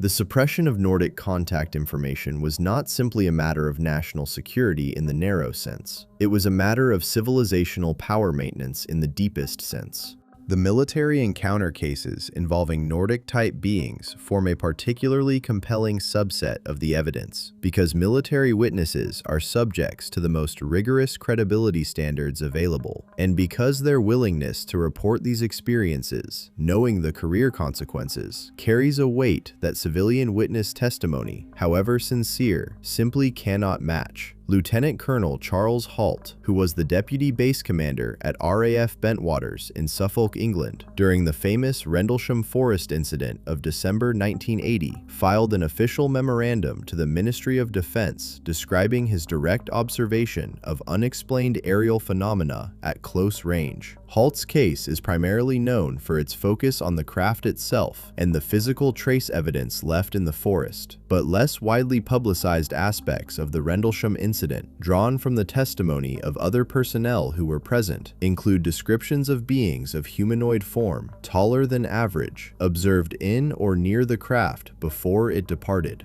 The Rendlesham incident involved multiple military witnesses, physical trace evidence including landing marks and elevated radiation readings at the site, and an official response that combined mandatory silence with genuine institutional bewilderment. Sergeant Jim Peniston, one of the primary witnesses to the Rendlesham landing, has subsequently described physical contact with the craft and a download of information that he encoded as a series of binary numbers that he transcribed immediately afterward in his notebook. When those binary numbers were decoded decades later by researchers including Nick Siski and Joe Luciano, they produced a series of geographic coordinates and a message whose content was consistent with the Nordic communication framework. Coordinates pointing to significant ancient sites around the world, and a message referencing the origin of the contact as a location in the Pleiades. Peniston's account has been disputed, and his reliability has been questioned by some researchers. But the binary notebook, which predates any possible knowledge of what the decoded content would reveal, is a physical artifact that exists and has been verified as having been written in 1980, and its content is not easily explained by any conventional account of what happened during those December nights in the forest. The Soviet Union had its own parallel program of engagement with the UFO phenomenon that included specific attention to Nordic-type encounters and the declassification of portions of the Soviet UFO files in the years following the collapse of the USSR, has provided Western researchers with corroborating data that significantly strengthens the overall evidentiary picture.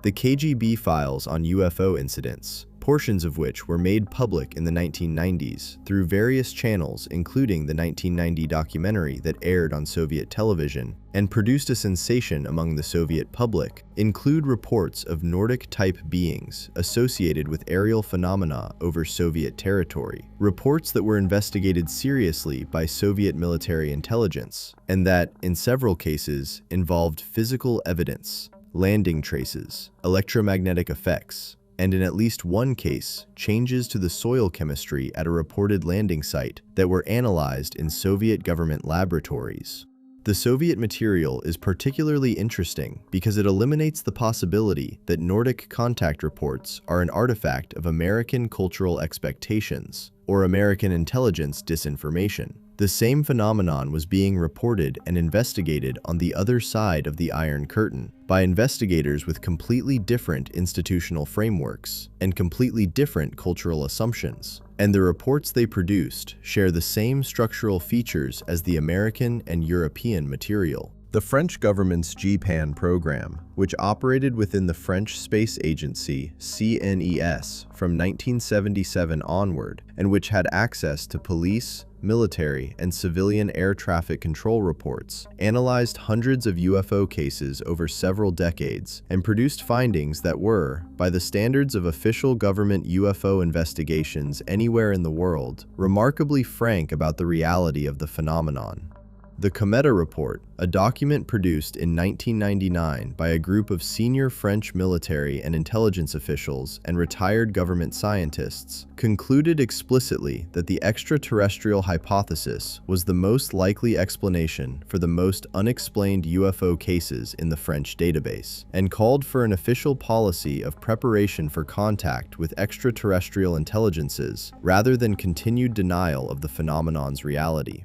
The Cometa Report received almost no mainstream media coverage in the United States, despite its extraordinary implications and despite the senior credentials of its authors. It received somewhat more coverage in France and in Europe more broadly, where the relationship between the public and its governing institutions permits a slightly higher tolerance for official acknowledgement of unusual realities. But even in France, the report produced no significant change in official policy, a silence that itself tells a story about the nature of the constraints under which governments operate when dealing with this subject. The whistleblower dimension of the government knowledge question has expanded dramatically in the 21st century, as individuals who served in classified programs have come forward with accounts that, whatever their ultimate accuracy, provide a level of institutional detail that is difficult to fabricate convincingly. Sergeant Clifford Stone, who served in the United States Army for 22 years and who has spoken publicly about his involvement in crash retrieval operations, describes being present at the recovery of extraterrestrial craft and biological material and states that he encountered Nordic-type beings on at least 2 occasions in the course of his military service. Beings who he describes as so human in appearance that it would have been impossible to identify them as non-human from visual inspection alone.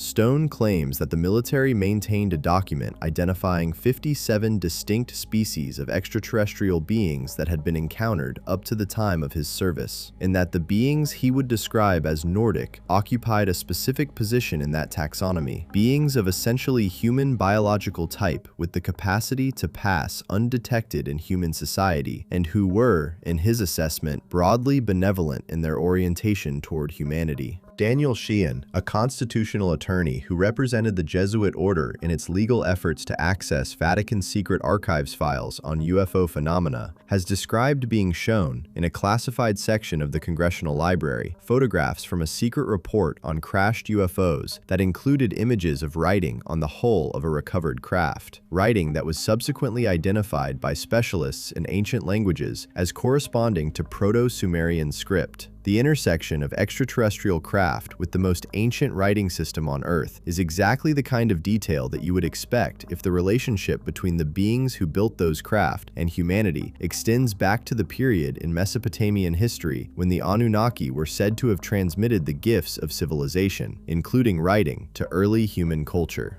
Gary McKinnon, the Scottish systems administrator who in 2001 and 2002 gained unauthorized access to dozens of United States military and NASA computer systems, described finding evidence of a classified program involving what he called non-terrestrial officers, individuals listed in military databases in positions that did not correspond to any ship or installation in the publicly known military infrastructure, and photographic evidence of what he described as large, cigar-shaped craft in orbit that were clearly not of conventional human manufacture. McKinnon has been consistent and specific in his account across 2 decades of public discussion of his experience, and the intensity of the American government's effort to extradite and prosecute him, an effort that the British courts ultimately blocked on humanitarian grounds after years of legal proceedings, is itself evidence that he had seen something the government considered genuinely sensitive rather than simply embarrassing. What emerges from this survey of government knowledge is a picture of institutions that have been grappling for 80 years with a reality they are neither equipped to understand fully nor prepared to acknowledge publicly.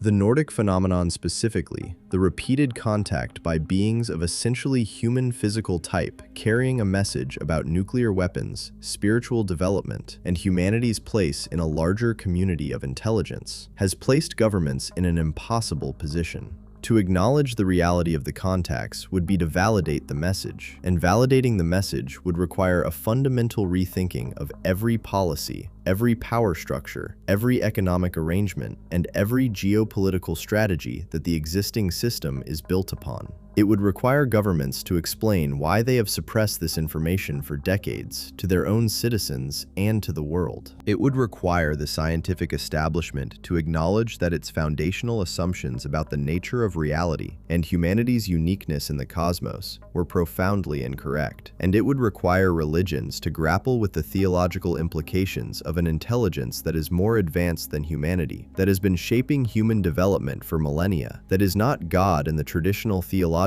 sense, but that is so far beyond human capacity as to make the distinction practically irrelevant. The disclosure of the full truth about the Nordic alien phenomenon would be, in the most literal sense, civilization-altering. And there are powerful forces within existing civilization that have a strong interest in preventing that alteration. Understanding those forces, and the reasons they have been so effective, is essential context for everything else we need to examine. The science of contact, physics, consciousness, and the reality of non-human intelligence. The most significant intellectual obstacle to a serious engagement with the Nordic alien phenomenon is not the quality of the evidence, which is, as we have seen, extensive and multi-layered. The obstacle is the framework, or rather, the absence of a framework within which the phenomenon can be coherently understood using the conceptual tools of mainstream science. The materialist reductionist paradigm that has dominated Western science since the Enlightenment, the framework that insists that physical matter is the fundamental substrate of reality, that consciousness is an epiphenomenon of brain chemistry, that the universe operates according to deterministic laws that rule out the possibility of beings traveling between star systems in the kind of timeframes that Nordic contact accounts imply, is not wrong in its application to the domain for which it was developed. But it is radically incomplete in ways that the most advanced theoretical physics of the past century has been making increasingly clear. And its incompleteness has consequences for how we think about extraterrestrial intelligence that the scientific establishment has been reluctant to acknowledge.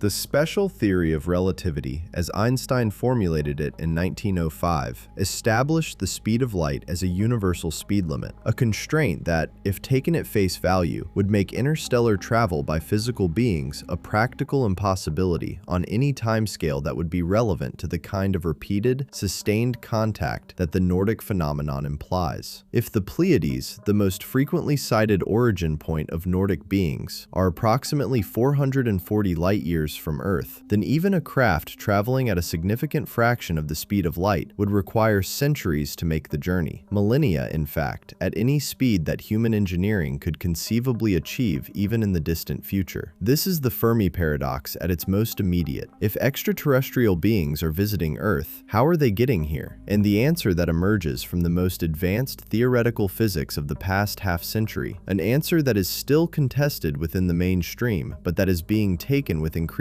seriousness by researchers at the leading edge of several disciplines, is that the speed of light limit applies to matter moving through conventional spacetime, but that spacetime itself may be malleable in ways that the special theory of relativity does not preclude. The general theory of relativity, Einstein's extension of the special theory to account for gravity and its effects on the geometry of spacetime, contains within it the mathematical possibility of wormholes, shortcuts through spacetime that would allow instantaneous or near-instantaneous transit between arbitrarily distant points in the universe. The Alcubierre drive, proposed by Mexican physicist Miguel Alcubierre in 1994, describes a mechanism by which a spacecraft could effectively travel faster than light by contracting spacetime in front of it and expanding spacetime behind it, moving the bubble of space within which the craft sits, rather than moving the craft itself through space, a distinction that the special theory of relativity permits in principle, even though the engineering requirements for actually building such a system vastly exceed anything human civilization has achieved.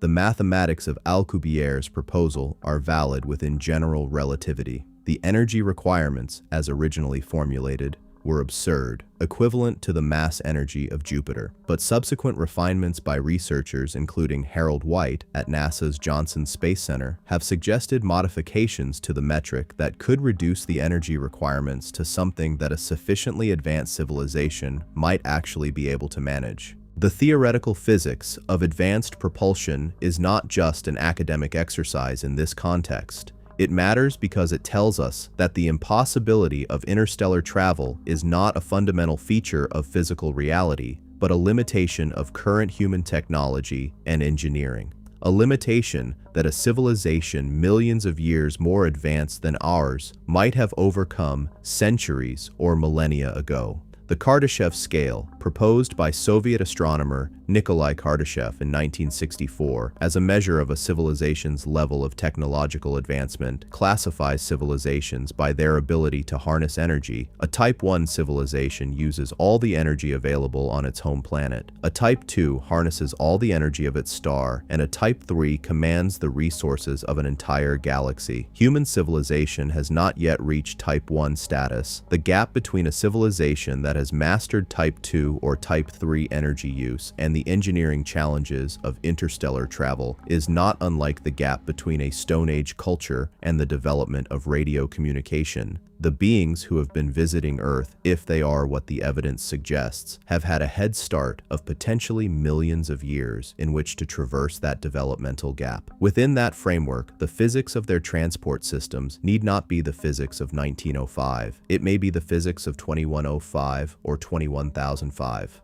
Physics that we will eventually discover, whose theoretical foundations already exist in the mathematics of general relativity and quantum field theory, but whose engineering applications are beyond our current reach. The quantum mechanical dimension of this problem is, if anything, even more interesting than the relativistic dimension. Quantum entanglement, the phenomenon by which two quantum mechanically linked particles maintain instantaneous correlation regardless of the distance separating them, is one of the most rigorously experimentally confirmed phenomena in all of physics, and it is also one of the most conceptually revolutionary. Bell's theorem, proven by John Stuart Bell in 1964, and subsequently confirmed experimentally by Alan Aspect and his collaborators in 1981 and by dozens of subsequent experiments, demonstrates that quantum entanglement cannot be explained by any local hidden variable theory. That is, by any model in which the correlated particles carry pre-existing information about their correlated states.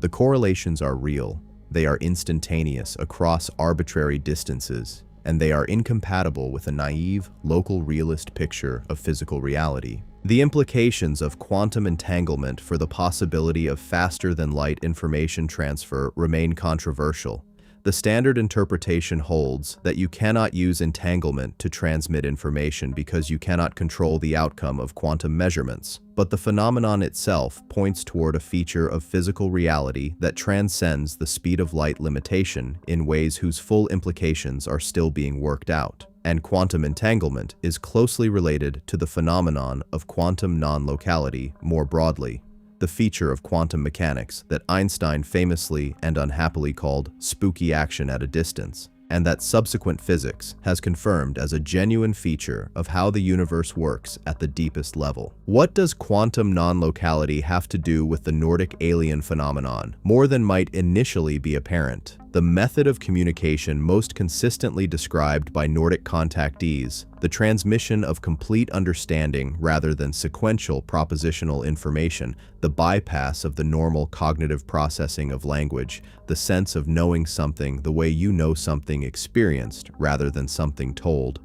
sounds, when you think about it carefully, very much like what you would expect if the beings communicating were operating through a mechanism that engaged directly with the quantum-level properties of consciousness rather than with its classical-level linguistic functions. Physicist David Bohm, one of the most creative and heterodox theoretical physicists of the 20th century, proposed that the universe has an implicate order, a deeper level of reality that underlies the explicate order of the physical world we normally perceive, and that consciousness, rather than being a product of the physical brain, is itself a fundamental feature of the implicate order, capable of direct access to information encoded at that deeper level. Bohm's framework, developed in dialogue with his friend and intellectual partner Jiddu Krishnamurti over several decades, remains controversial within mainstream physics, but has been enormously influential in the emerging fields of consciousness science and quantum biology. And it provides a theoretical framework within which the telepathic communication reported in Nordic contact accounts is not merely metaphor or delusion, but a genuine physical phenomenon, the engagement of one consciousness with the implicate order information field of another, unmediated by the slow and lossy channel of conventional language. The question of consciousness is central to the Nordic phenomenon in ways that go beyond the specific mechanism of communication.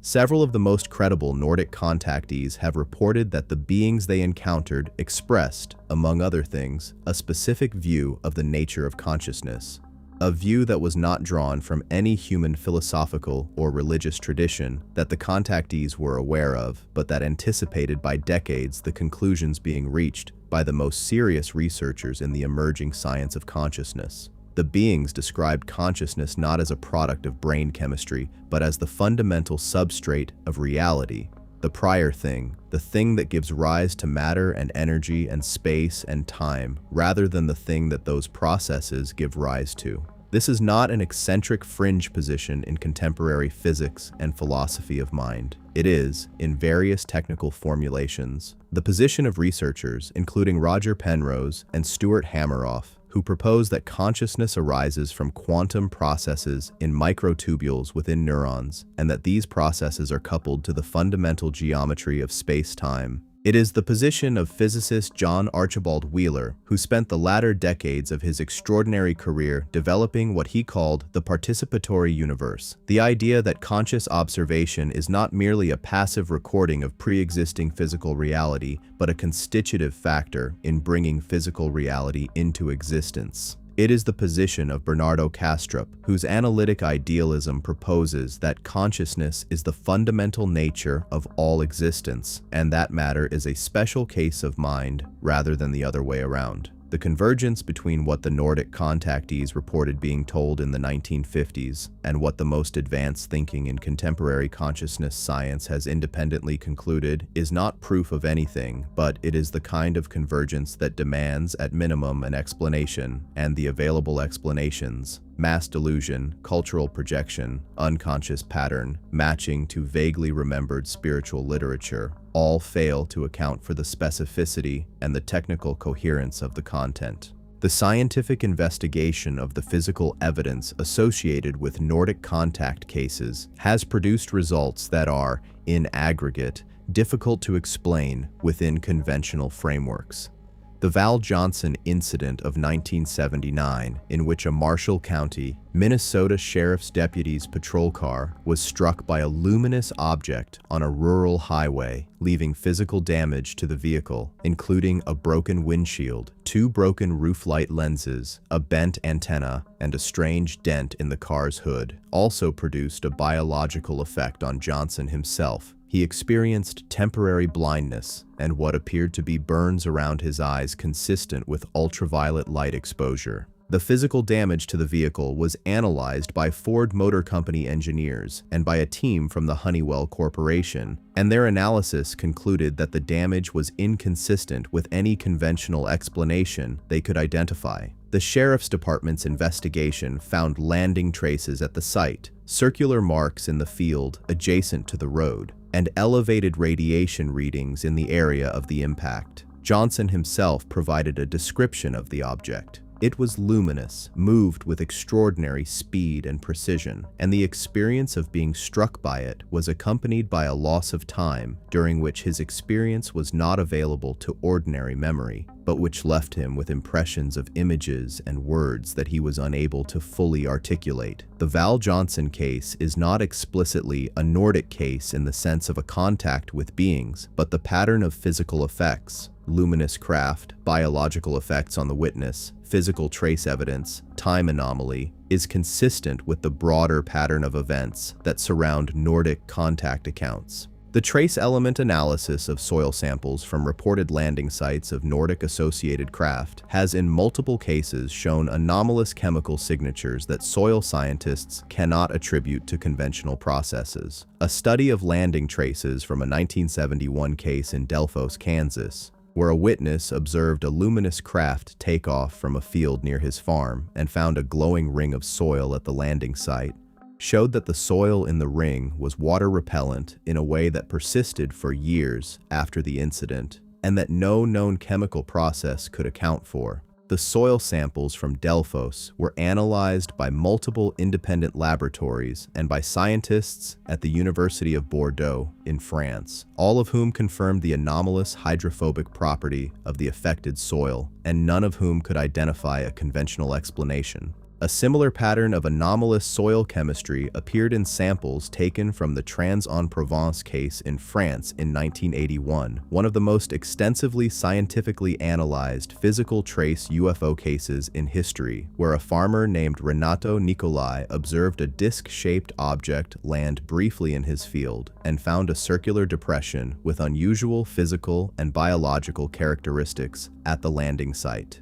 The GPAN investigation of the Trans-en-Provence case produced a formal scientific report concluding that something had occurred at the site that exceeded the capacity of any conventional process to explain, and that the physical effects, including anomalous changes in the biochemistry of plants within the affected area, were consistent with exposure to an intense electromagnetic field of unknown origin. The medical effects on individuals who report Nordic contact are another area where physical evidence intersects with the phenomenon in ways that have been insufficiently examined by mainstream medicine. Dr. Roger Lear, a California podiatric surgeon who became one of the most rigorous investigators of physical evidence in the UFO contact domain, removed from the bodies of individuals who reported contact experiences a series of objects that were subsequently analyzed by multiple independent laboratories, including Los Alamos National Laboratory and the New Mexico Institute of Mining and Technology. These objects, located subcutaneously, typically in the hands or feet, surrounded by a membranous sheath that prevented the body from rejecting them, and sometimes emitting radio frequency signals, were found to be composed of unusual combinations of isotope ratios that do not occur naturally on Earth. The iron and other elements in the analyzed objects showed isotopic ratios that deviate significantly from the isotopic ratios characteristic of terrestrial iron, and that correspond to what theoretical models predict for material that formed in a stellar environment different from our solar system's sun. Lear performed 17 of these surgeries before his death in 2014. And the objects he removed have been analyzed sufficiently to establish that they are not conventional medical or industrial implants, that their isotopic composition is anomalous by terrestrial standards, and that they were present in the bodies of individuals who reported contact experiences with non-human beings. The medical literature on these findings is sparse to the point of non-existence, because the scientific establishment has not been willing to engage with the source of the samples, but the laboratory analyses themselves are documented and reproducible. Harvard psychiatrist John Mack deserves extended discussion in any serious scientific examination of the contact phenomenon because he represents the highest professional credibility of any mainstream academic who engaged seriously with the experiencer community. Mack was not a fringe researcher. He was a Pulitzer Prize-winning author, the founder of the psychiatry program at Cambridge Hospital, and one of the most respected figures in American psychiatry. When he began working with individuals who reported contact experiences, alien abductees in the popular terminology, though Mack himself came to reject that framing as inadequate to the actual phenomenon, he brought to his work the full toolkit of clinical psychiatry and the full weight of his professional authority.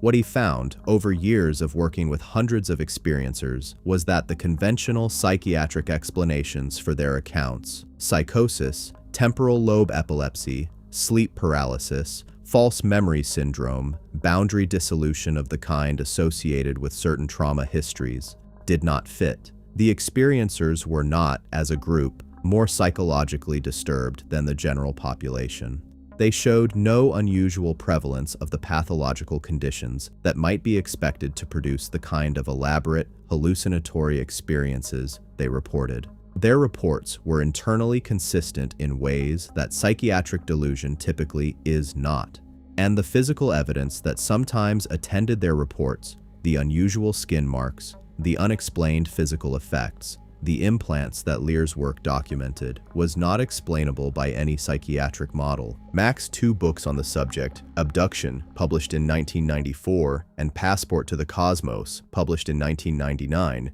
represent the most rigorous attempt by a credentialed mainstream scientist to engage seriously with the contact phenomenon on its own terms, and his conclusions were profoundly unsettling to the academic establishment. He concluded that the experiences were real, that they were not products of pathology, that they carried a genuine message about humanity's relationship with the cosmos, and that the appropriate response from science was not dismissal but serious investigation. Harvard's attempt to strip him of his professorship on the basis of his UFO research, an attempt that ultimately failed after extensive due process proceedings, is itself a remarkable document of the institutional resistance to engagement with this material. The emerging science of consciousness, particularly the research programs centered on near-death experiences, shared death experiences, and the phenomenon of terminal lucidity, is providing scientific frameworks that are increasingly relevant to the Nordic contact phenomenon. Near-death experiences, the reports of individuals who have been clinically dead and subsequently resuscitated, and who describe experiences during the period of clinical death that typically include a quality of consciousness that is more vivid and more real than ordinary waking experience, encounters with non-physical beings, a panoramic review of the life's experiences and their emotional impact on others, and sometimes specific information about events occurring in the physical world during the period of unconsciousness that is subsequently verified, have been studied in rigorous prospective clinical trials by cardiologists including Pim van Lommel in the Netherlands, Sam Parnia in the United Kingdom and United States, and Kenneth Ring in the United States. The results of these studies are consistently challenging to the materialist model of consciousness as a product of brain activity. Patients report coherent conscious experiences during periods when their brains show no electrical activity. They obtain verifiable information about events outside their perceptual access during those periods, and the transformative effects of the experiences on their subsequent lives and values and perspectives are both profound and consistent across vastly different cultural backgrounds and theological frameworks. The beings encountered in near-death experiences, luminous, communicating through a mode that bypasses language, radiating an overwhelming quality of compassionate intelligence, are described with a specificity and a consistency that parallels the descriptions of Nordic beings in contact accounts, and several researchers have noted this parallel, though its implications have not yet been systematically explored. What all of this scientific material points toward is a picture of reality that is considerably more complex, more layered, and more fundamentally oriented around consciousness as a primary rather than secondary feature than the dominant scientific paradigm has acknowledged. Within that more complex picture, the existence of intelligences that operate at a higher level of that layered reality than humanity has yet reached, intelligences that have been developing their understanding of consciousness and physical reality for millions of years longer than humanity has, is not merely plausible but almost expected. The universe has been around for 13.8 billion years. Earth is 4.5 billion years old. Life on Earth has existed for approximately 3.8 billion years. In that vast temporal context, the gap between a civilization that has been developing for 1 billion years longer than ours and the civilization we actually are is a chasm that dwarfs the gap between modern industrial humanity and our Paleolithic ancestors. What such a civilization would know about the nature of reality, what capabilities it would possess, what perspective it would bring to the challenge of consciousness development, and the avoidance of self-destruction that faces every young civilization as it achieves the power to destroy itself. These are not questions that need to be speculated about in the abstract, because the Nordic contact tradition provides us with a direct account of what at least one such civilization has tried to communicate to us. Whether we are prepared to listen and whether we have the intellectual and moral courage to take that communication seriously is itself one of the central questions that this documentary is asking. The genetic question, human origins, and the Nordic connection. Of all the questions raised by the Nordic alien phenomenon, perhaps none is more provocative, more scientifically complex, and more immediately relevant to the understanding of who we are as a species than the question of genetics. The proposal that non-human intelligences of the Nordic physical type played a role in the genetic history of humanity is not merely a metaphysical speculation or a mythological tradition. It is a hypothesis with specific, testable implications for what we should find in the human genome, in the fossil record, in the comparative anatomy of human beings and our primate relatives, and in the epidemiology of certain anomalous biological characteristics that cluster in specific human populations. And when you examine the evidence across these domains without the prior assumption that the hypothesis must be false, you find anomalies that the conventional evolutionary narrative has not adequately explained, and that the genetic intervention hypothesis illuminates with disturbing clarity. The human genome is, in many respects, one of the most extraordinary objects in the known universe. It contains approximately 3.2 billion base pairs of DNA encoding somewhere between 20,000 and 25,000 protein-coding genes, along with enormous stretches of regulatory DNA, whose function is only beginning to be understood, and what was once dismissively called junk DNA, whose proportion of the genome, approximately 98%, and whose structural complexity is entirely inconsistent with the label of functionless residue that was too hastily applied to it. But what makes the human genome particularly interesting in the context of the genetic intervention hypothesis is not its complexity in isolation. It is its relationship to the genomes of our closest primate relatives, and specifically the ways in which that relationship is anomalous relative to what standard evolutionary theory would predict. Chromosome 2 is perhaps the single most discussed piece of genetic evidence in this context, and it deserves careful examination both because it is genuinely scientifically significant and because it is often either overinterpreted in the direction of the intervention hypothesis or underinterpreted in the direction of conventional evolution. Human beings have 46 chromosomes, 23 pairs. All other members of the great ape family, chimpanzees, gorillas, orangutans, have 48 chromosomes, 24 pairs. This discrepancy was a puzzle for evolutionary biology for decades because the standard model of gradual evolutionary change does not easily accommodate a reduction in chromosome number.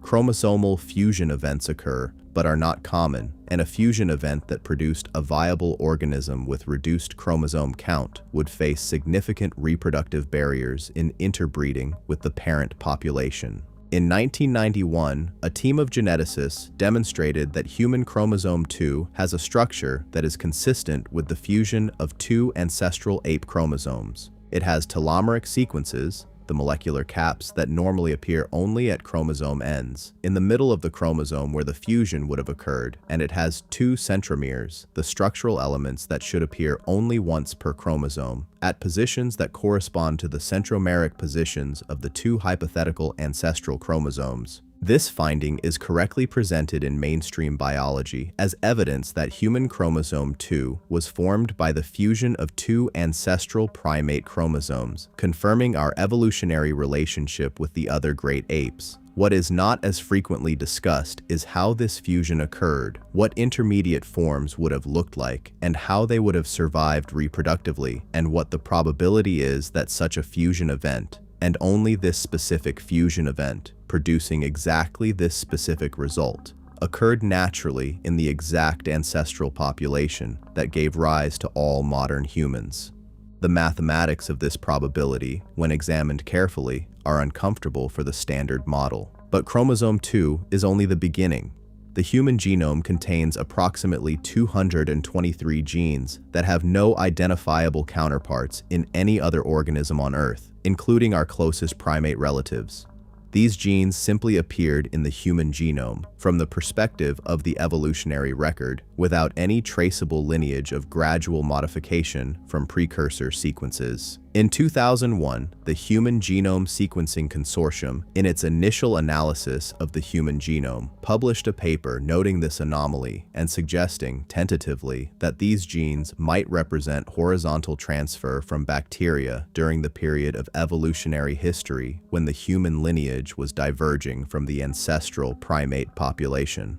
Subsequent analysis has challenged this interpretation, finding insufficient evidence for the bacterial transfer hypothesis, and the ultimate origin of these 223 genes has remained unexplained within the conventional evolutionary framework. These genes are not trivial. They are involved in important biological functions, including immune system regulation, metabolism, neurological development, and reproduction. Their presence in the human genome, without precursor sequences in any other organism and without a clear evolutionary pathway leading to them, is anomalous. The genetic intervention hypothesis that these sequences were introduced into the human genome by beings with the capability to engineer biological systems at the molecular level is not the only possible explanation for this anomaly, but it is an explanation that fits the data as well as any alternative that has been proposed. The phenomenon of accelerated human evolution in the recent evolutionary past is another line of evidence that has received serious attention from mainstream evolutionary biologists, and that creates challenges for purely natural selection-based explanations.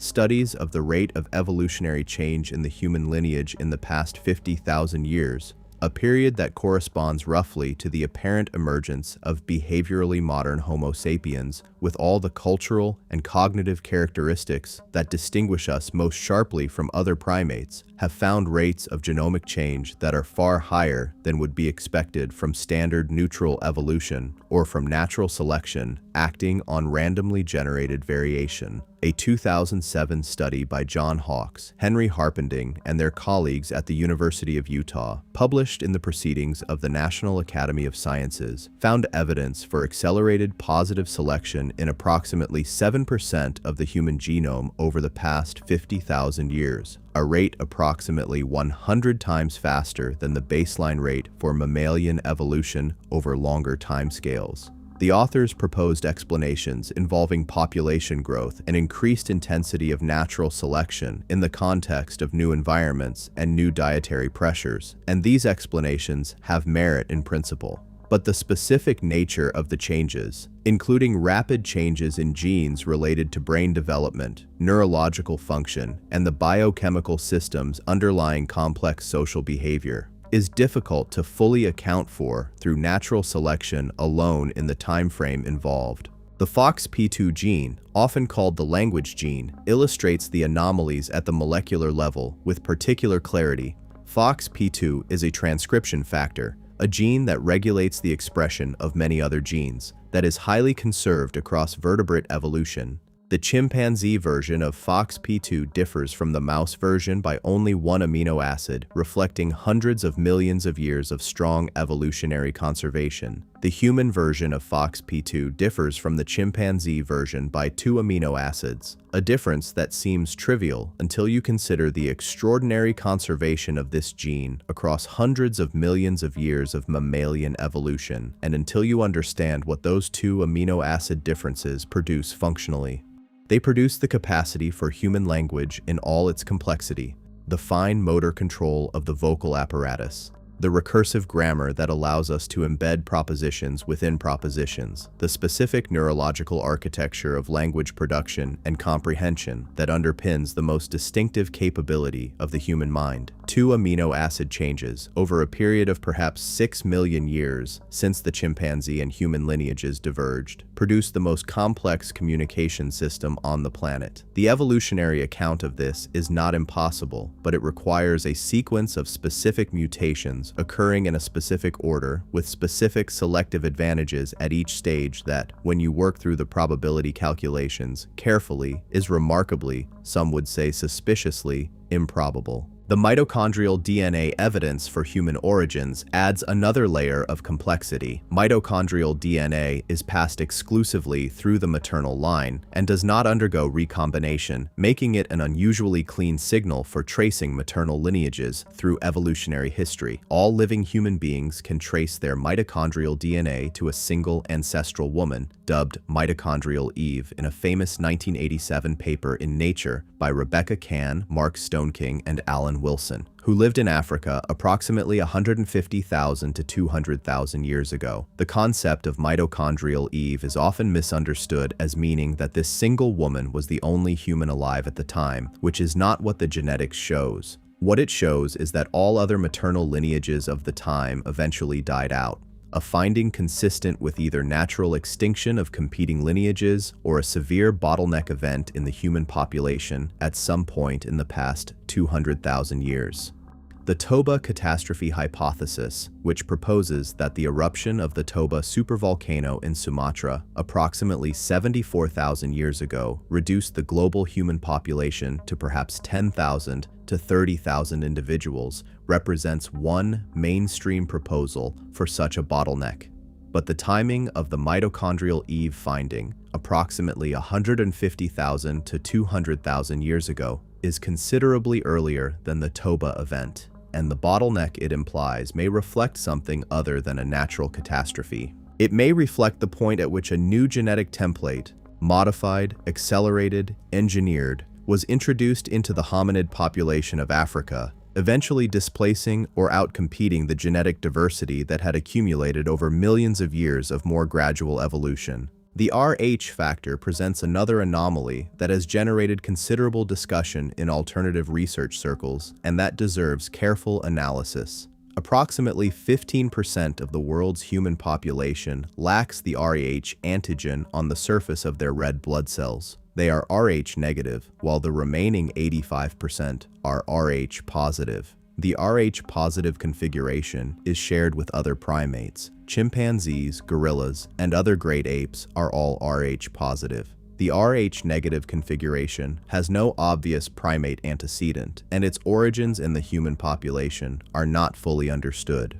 What is particularly interesting about Rh negative status is its geographic distribution. It is most prevalent in the Basque population of northern Spain and southern France, where frequencies of up to 40% have been recorded, and it is significantly more common in European populations generally than in Asian, African, or indigenous American populations. The Basques are themselves an anomalous group in the context of European prehistory. They speak a language that is not related to any other known language in the world, whose origins are entirely obscure, and they show distinctive genetic characteristics that set them apart from surrounding European populations in ways that suggest a very ancient and isolated origin. The concentration of an anomalous blood type characteristic in the world's most linguistically and genetically anomalous population is not, by itself, evidence of anything supernatural, but it is a puzzle that conventional genetics has not resolved, and it is one of the pieces of evidence that researchers pursuing the genetic intervention hypothesis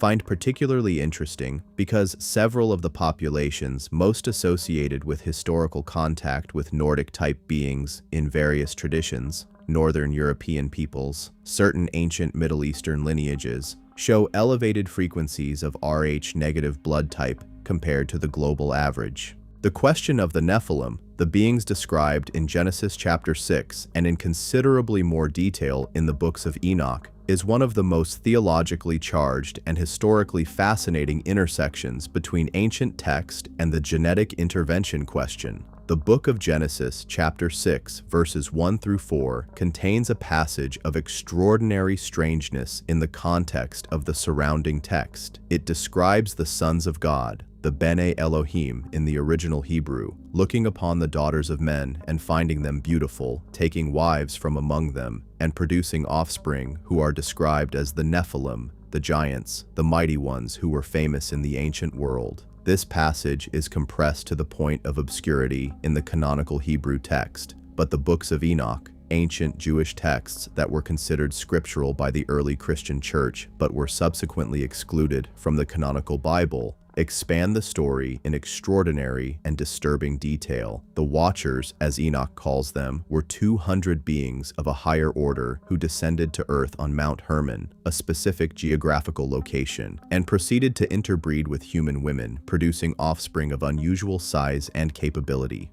They also, according to Enoch, taught humanity a series of arts and sciences that it was not yet ready for: metallurgy, the fashioning of weapons, the preparation of medicines and poisons, divination, and most controversially, certain knowledge about the workings of the physical cosmos that the text implies was too powerful for humanity in its developmental state to be trusted with. The consequences of this intervention in the Enochian narrative were catastrophic. The offspring were too large and too powerful for the existing human ecosystem to support. They consumed resources beyond what was sustainable. They turned against the humans and animals around them, and eventually the higher divine authority, El in the Hebrew, intervened to end the experiment, imprisoning the Watchers and cleansing the earth through the flood. The structural similarities between the Enochian account and the Sumerian account of the Anunnaki and their relationship to humanity are striking. In both cases, non-human beings of a higher developmental level interacted with early humanity in ways that were partly constructive and partly destructive, transmitted knowledge of advanced capabilities, and produced changes in the human population, genetic and cultural, that had profound long-term consequences.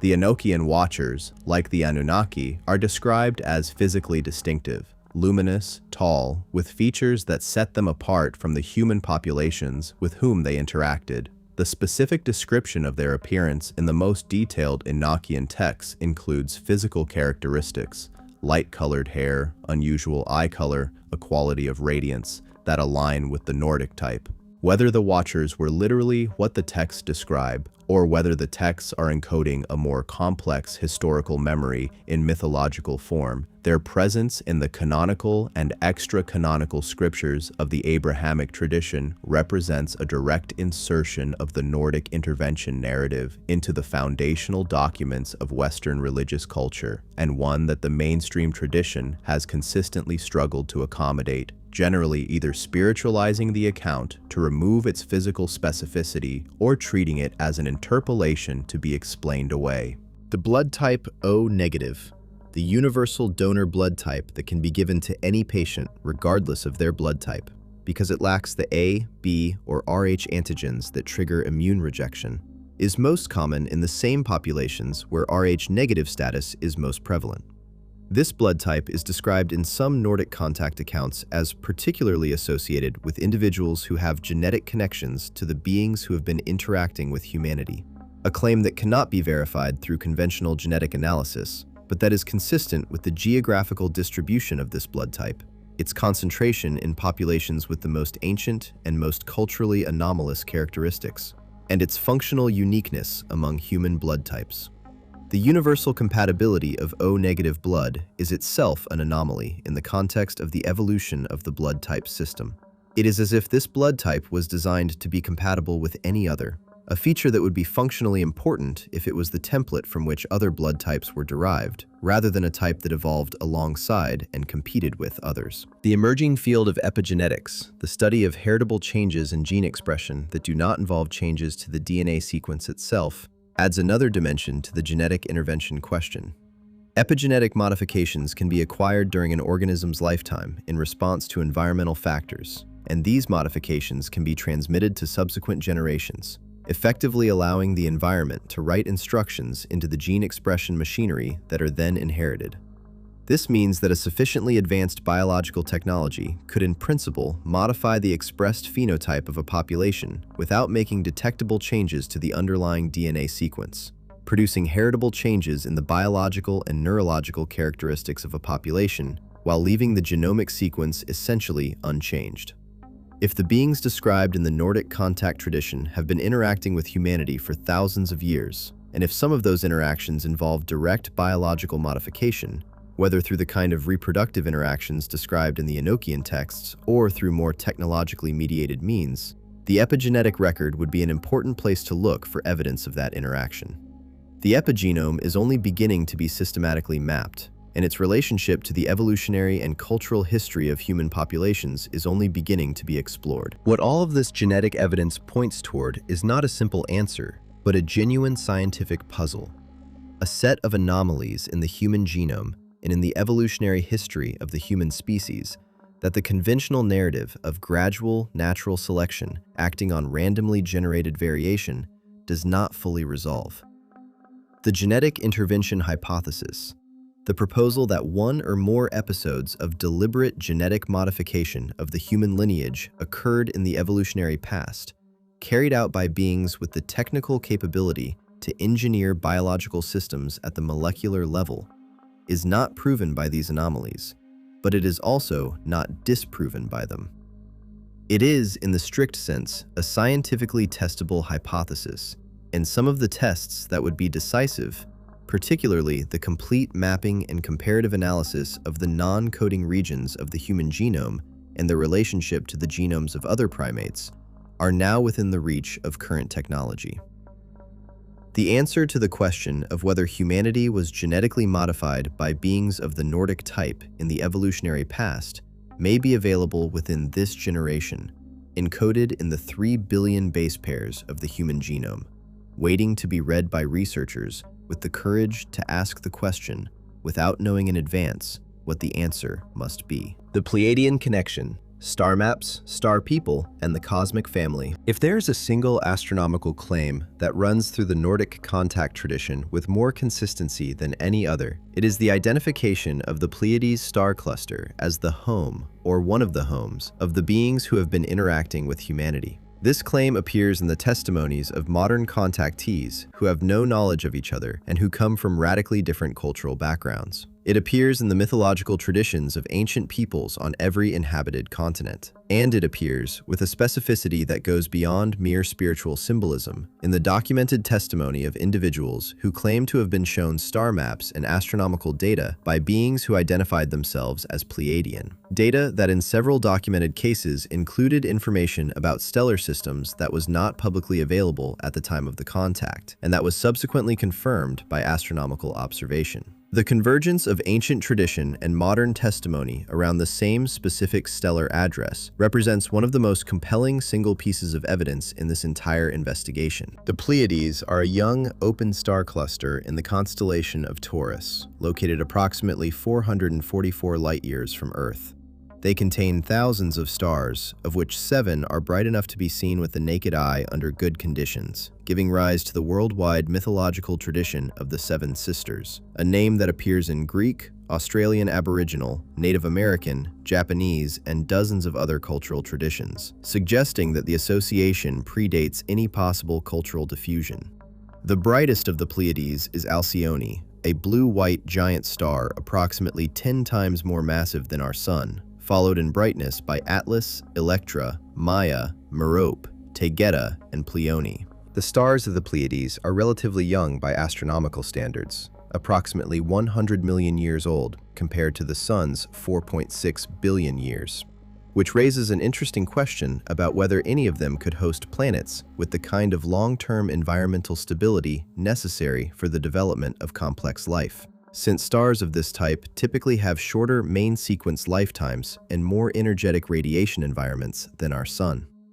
Nordic contactees who have been asked about this discrepancy typically offer one of two responses: either that the beings who call themselves Pleiadian do not originate from the Pleiades themselves, but from a system within the broader region of space that includes the cluster, possibly a system not yet cataloged in human astronomy, or that the beings have inhabited other star systems over the course of their extremely long history and have simply retained the Pleiadian identity as a cultural and genealogical marker.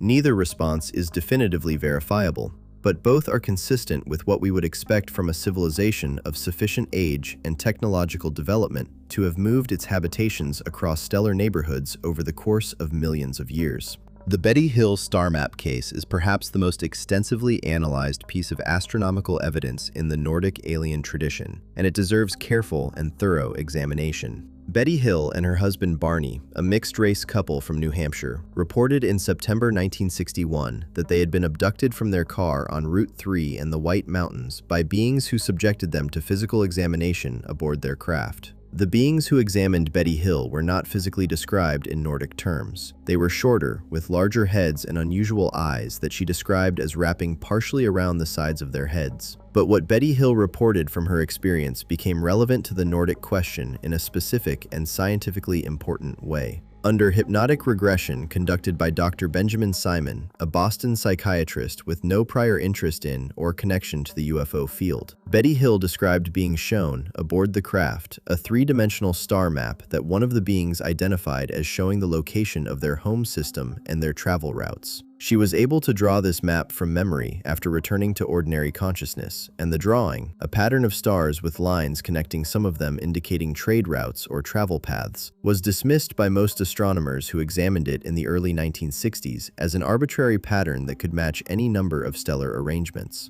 In 1968, an Ohio schoolteacher and amateur astronomer named Marjorie Fish began a systematic effort to identify the star pattern in Betty Hill's map by constructing a three-dimensional model of the stellar neighborhood within 35 light-years of the Sun, and looking for viewing angles that would produce a pattern matching Hill's drawing. After years of work, Fish found a match that she considered compelling, a view of the Sun's neighborhood as it would appear from the direction of the star Zeta Reticuli, a pair of sun-like yellow dwarf stars in the southern constellation Reticulum, located approximately 39 light-years from Earth. In Fish's match, the lines in Betty Hill's map connected stars that in the physical universe are close together and that a spacefaring civilization might plausibly travel between. And the two largest circles in Hill's drawing, the ones the being identified as the endpoints of the communication, as the home and the destination, corresponded to the two stars of the Zeta Reticuli binary system. The fish interpretation of the Hill star map was published in the astronomy journal Astronomy and Space in 1974 and was debated extensively in the astronomical community.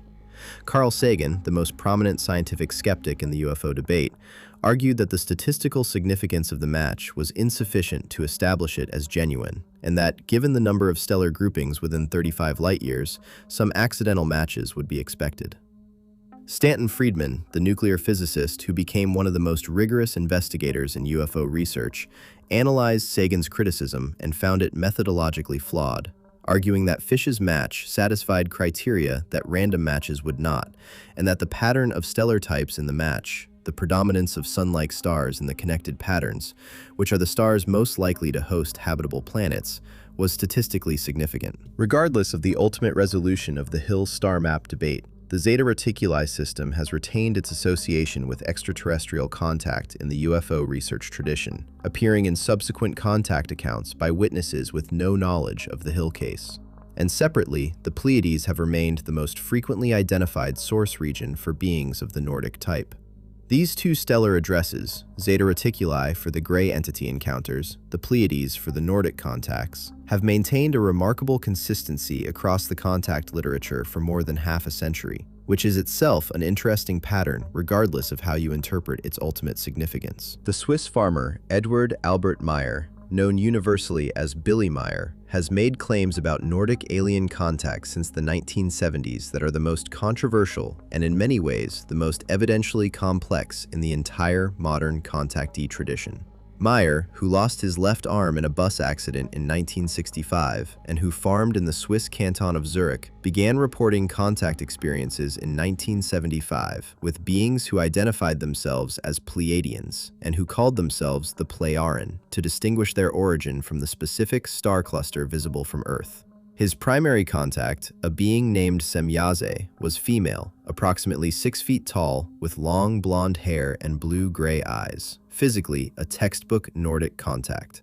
Over the following decades, Meyer accumulated what he claimed was physical evidence of his contacts. Hundreds of photographs of the craft associated with these beings, which were analyzed by teams including scientists from Ground Saucer Watch and from the Jet Propulsion Laboratory. Metal samples, he said, were given to him by the beings, which were analyzed by metallurgist Marcel Vogel, who worked for IBM and was one of the most respected material scientists in the country. And extensive transcripts of conversations with Semyaze and other beings, which addressed topics ranging from cosmology and physics to human history and philosophy. The Meyer case has been the subject of intense debate for 5 decades, with fierce advocates on both sides producing contradictory analyses of the photographic and physical evidence. On one side, researchers including Wendell Stevens, a retired Air Force lieutenant colonel, and Lee and Britt Elders, who spent years in direct personal investigation of the case in Switzerland, concluded after extensive analysis that the photographic and physical evidence was not produced by conventional means, and that the case represented genuine extraterrestrial contact.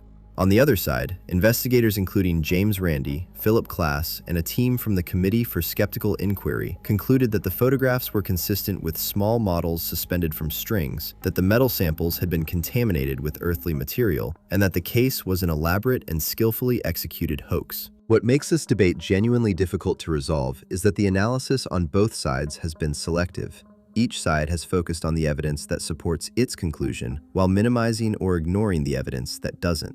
The most honest assessment that can be offered is this. Some elements of the Meyer case have been credibly debunked. Some elements have never been satisfactorily explained, and the content of the philosophical and cosmological teachings that Meyer attributes to the Pleiaren, the extensive body of material known as the contact reports, contains a level of internal consistency, scientific anticipation, and philosophical sophistication that is very difficult to attribute to an uneducated Swiss farmer working alone. Specific claims in the Meyer material warrant examination in this context. In the 1970s, the contact reports include statements attributed to the Pleiaren beings describing the existence of Jupiter's rings before the Voyager spacecraft confirmed their existence in 1979. They describe specific properties of a newly discovered small planet in the outer solar system before Chiron was officially observed in 1977. They described the existence of billions of galaxies and the expansion of the universe in ways that anticipated Hubble Space Telescope confirmations of the large-scale structure of the cosmos. And they provide detailed cosmological information about the nature of the universe, the distribution of intelligent life, and the physics of space travel that cannot be evaluated as simple contemporary knowledge given the dates at which the information was recorded. Whether this information came from extraterrestrial beings who identified themselves as Pleiadian, or from some other source that Meyer had access to, or from Meyer's own unconscious accessing of some non-ordinary information channel, its presence in the contact reports is a puzzle that has not been resolved. The indigenous traditions that point to the Pleiades as the origin of sky teachers deserve extended attention because they represent the broadest and most geographically distributed element of the Pleiadian connection. The Aboriginal Australians of the Aranda and Luritja peoples maintain traditions about the Pleiades as a group of women who came to Earth in the dream time, the mythological past that the Aboriginal understanding treats not as a historical period, but as a dimension of reality that coexists with the present, and who interacted with the ancestor beings who shaped the Earth and its first human inhabitants. The specific characteristics attributed to these Pleiadian women in the Aranda tradition include tall stature, luminous quality, and a wisdom that encompassed both practical knowledge about the natural world and deeper understanding about the nature of consciousness and reality. The tradition of sacred sites in Aboriginal Australia, the network of places in the landscape connected by invisible pathways called song lines, preserves a geographical record of interactions between the human world and the world of the sky beings that some researchers have proposed represents an extraordinarily ancient map of alien contact sites. Locations where, over tens of thousands of years, the beings from the Pleiades and other regions of the sky made contact with the first Australians. The Lakota Sioux tradition preserves a specific account of origin from the Pleiades that is more explicitly stated than most indigenous sky origin myths. The Black Hills of South Dakota, sacred to the Lakota, contain a geological feature called the Bear Butte that is central to Lakota cosmology and that some researchers have proposed is connected to Pleiadian associations in the tradition.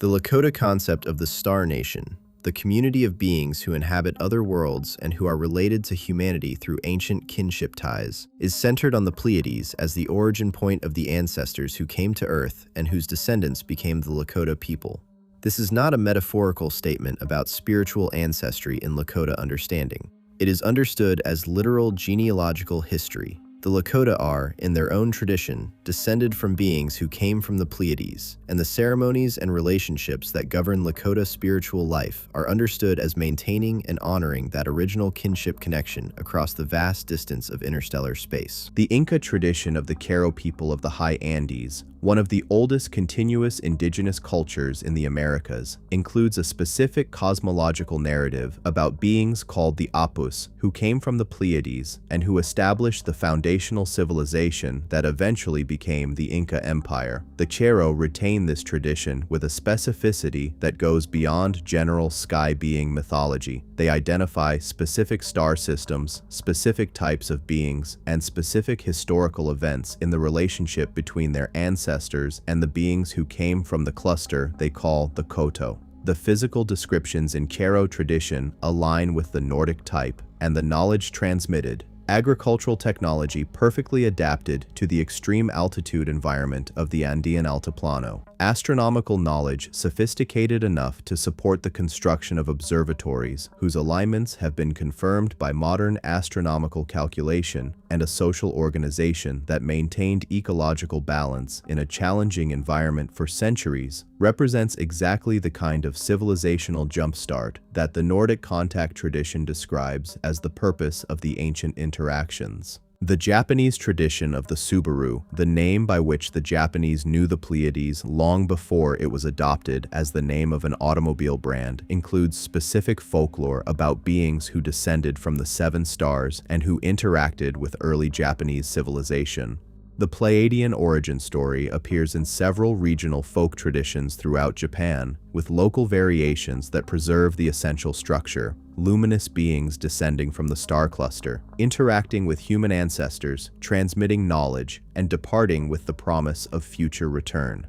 The Japanese sensitivity to the Pleiades is encoded in the cultural tradition in ways that are easy to overlook, but that, once noticed, appear everywhere in the aesthetic and spiritual tradition of the culture. The seven-starred pattern appears in ceremonial contexts, in the design of sacred objects, in the numerological systems underlying certain Shinto practices, in ways that suggest a deep cultural memory of a specific and important relationship with those stars. The star map tradition in Nordic Alien Contact is not limited to Betty Hill's famous drawing. Multiple other contactees have reported being shown astronomical information that subsequently proved accurate, and in some cases, the information was recorded before the astronomical confirmations were available. Billy Meyer's records of Pleiadian cosmological information, whatever their ultimate source, include specific details about the physical characteristics of stars in the Pleiades cluster and about the distribution of potentially habitable planets in the stellar neighborhood that were not publicly known at the time they were recorded and that have been partially confirmed by subsequent astronomical research. The ongoing project of exoplanet detection, which has now identified thousands of planets orbiting stars in the solar neighborhood, including multiple candidates in or near the habitable zones of their host stars, is making it possible for the first time to test some of the specific astronomical claims in the Nordic contact literature against observational data, and the results of these comparisons, while not yet definitive, are producing some interesting alignments between claimed contact data and confirmed astronomical reality.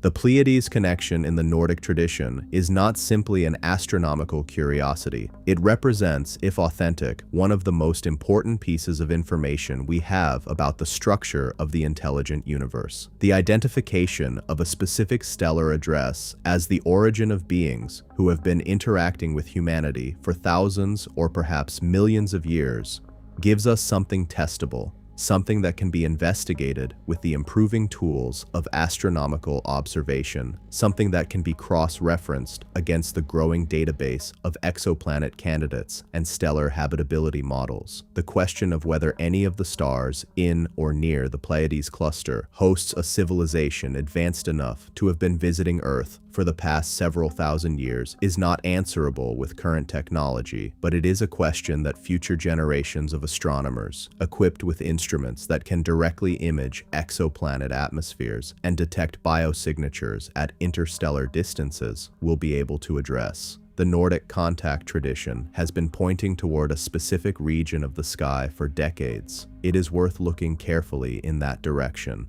The message and its meaning, what the Nordics are trying to tell us. In all the discussion of physical evidence, governmental cover-ups, genetic anomalies, and astronomical data, it is easy to lose sight of what the Nordic alien phenomenon is ultimately about. At its core, this is a story about a message, a sustained, consistent, multi-channel message that has been delivered across centuries and continents by beings who have gone to considerable effort to make themselves understood by a species that has been, for most of its history, only imperfectly equipped to receive what was being communicated. The content of that message, when you distill it from the thousands of contact accounts and strip away the cultural packaging that different traditions have wrapped it in, is both simpler and more radical than most people expect. It is a message about what we are, where we are going, and what we need to understand in order to get there in one piece. Understanding it requires not just intellectual comprehension, but a kind of willingness to genuinely reconsider assumptions so fundamental that most people don't even recognize them as assumptions. The first and most fundamental element of the Nordic message, the one that appears in every contact account from every tradition in every era, is the claim about the nature of consciousness. The beings who identify themselves as Nordic or Pleiadian, or by other names, consistently describe consciousness not as a product of biological or neurological processes, but as the fundamental substrate from which everything else, matter, energy, space, time, arises. This is not a casual philosophical position. It is presented, in contact after contact, as the foundational scientific fact about the nature of reality, the most important single piece of information that a more advanced civilization can transmit to a less advanced one. The Sumerians received a version of this teaching, encoded in the concept of me, the fundamental divine principles that underlie all of reality and that the Anunnaki possessed and transmitted to human civilization. The Vedic tradition received it as the concept of Brahman, the ultimate ground of being from which all manifest reality arises and to which it returns. The Norse tradition received it in the concept of Ginnungagap, the primordial void that is not empty but pregnant with potential, the source from which the nine worlds emerged. And modern contactees, from Orfeo Angelucci to the individuals who have come forward in the 21st century with detailed contact accounts, receive it in terms that are increasingly consistent with the framework of quantum physics and consciousness science. The practical implication of this cosmological claim is enormous. If consciousness is fundamental, if it is not something that brains produce, but something that brains, along with everything else in the physical universe, are expressions of, then the death of the body does not extinguish consciousness. It changes its mode of expression, its relationship to physical matter, perhaps its access to certain kinds of information and experience, but it does not end it. The Nordic contactees have consistently reported that the beings they encountered described death not as an ending, but as a transition,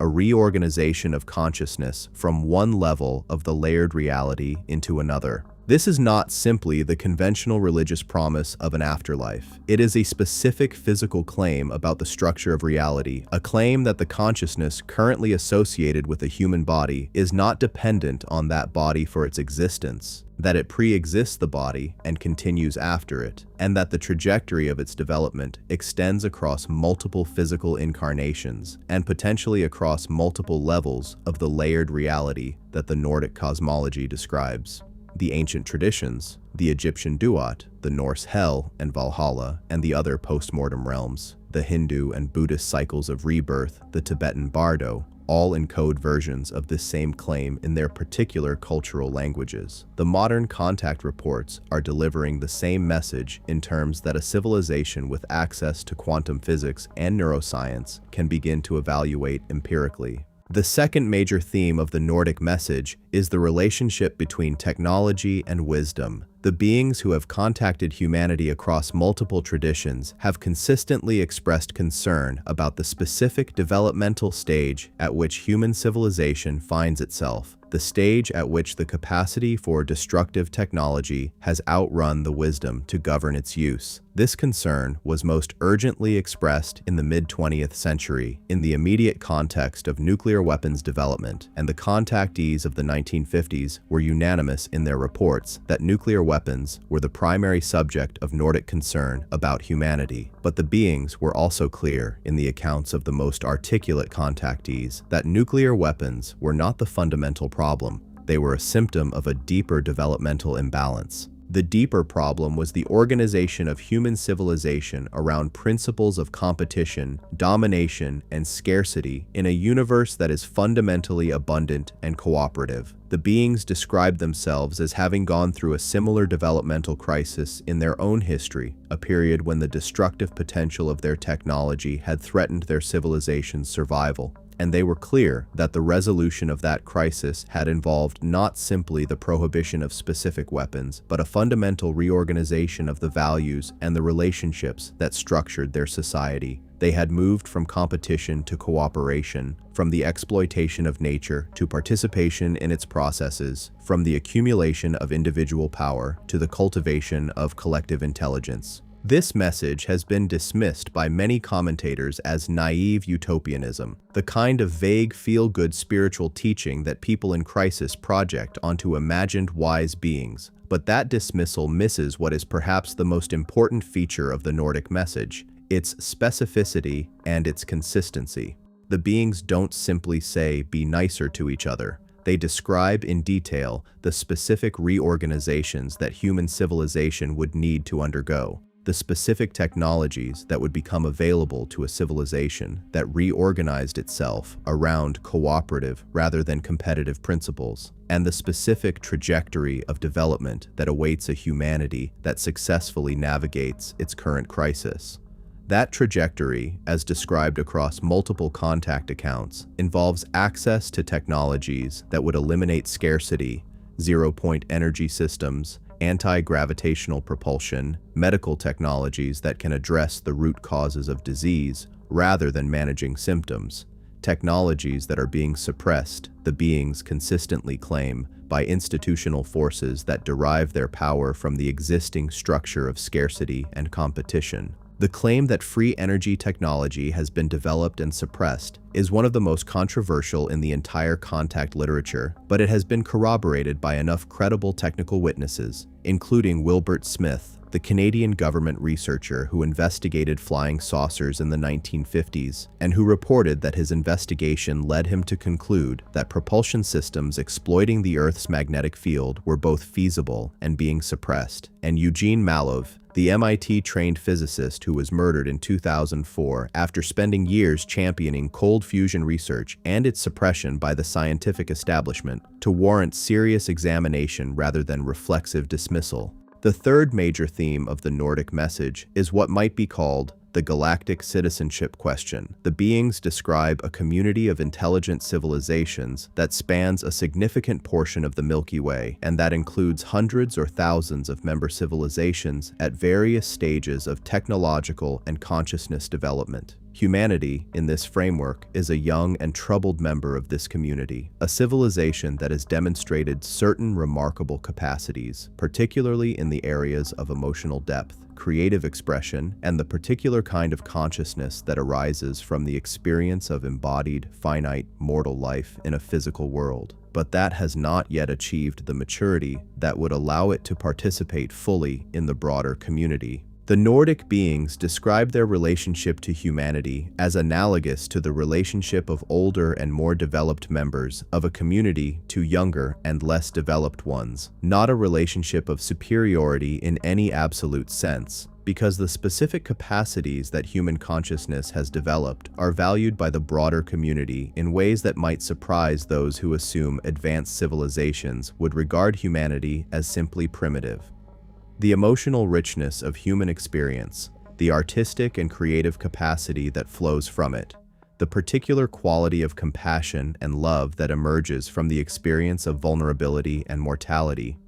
these are described as genuinely precious things that the broader community values, and that the Nordic beings express what can only be described as a deep affection for, even as they express profound concern about the direction in which human civilization is currently moving. The fourth theme, and in many ways the most personally challenging for individual human beings to absorb, is the claim about human identity and human potential. The Nordic beings are consistent in their insistence that what human beings are, in the most fundamental sense, is not biological organisms whose consciousness is a product of neural activity, but beings of consciousness who are temporarily expressing themselves through biological form as part of a longer developmental trajectory that extends far beyond a single lifetime. The specific capabilities that the beings describe as latent in human consciousness, the capacity for direct knowing that bypasses sensory processing, the ability to influence physical reality through intentional focus, the capacity to perceive and communicate across distances that exceed the range of the physical senses, the ability to access information about past and future events through non-ordinary modes of knowing are not, in the Nordic framework, supernatural.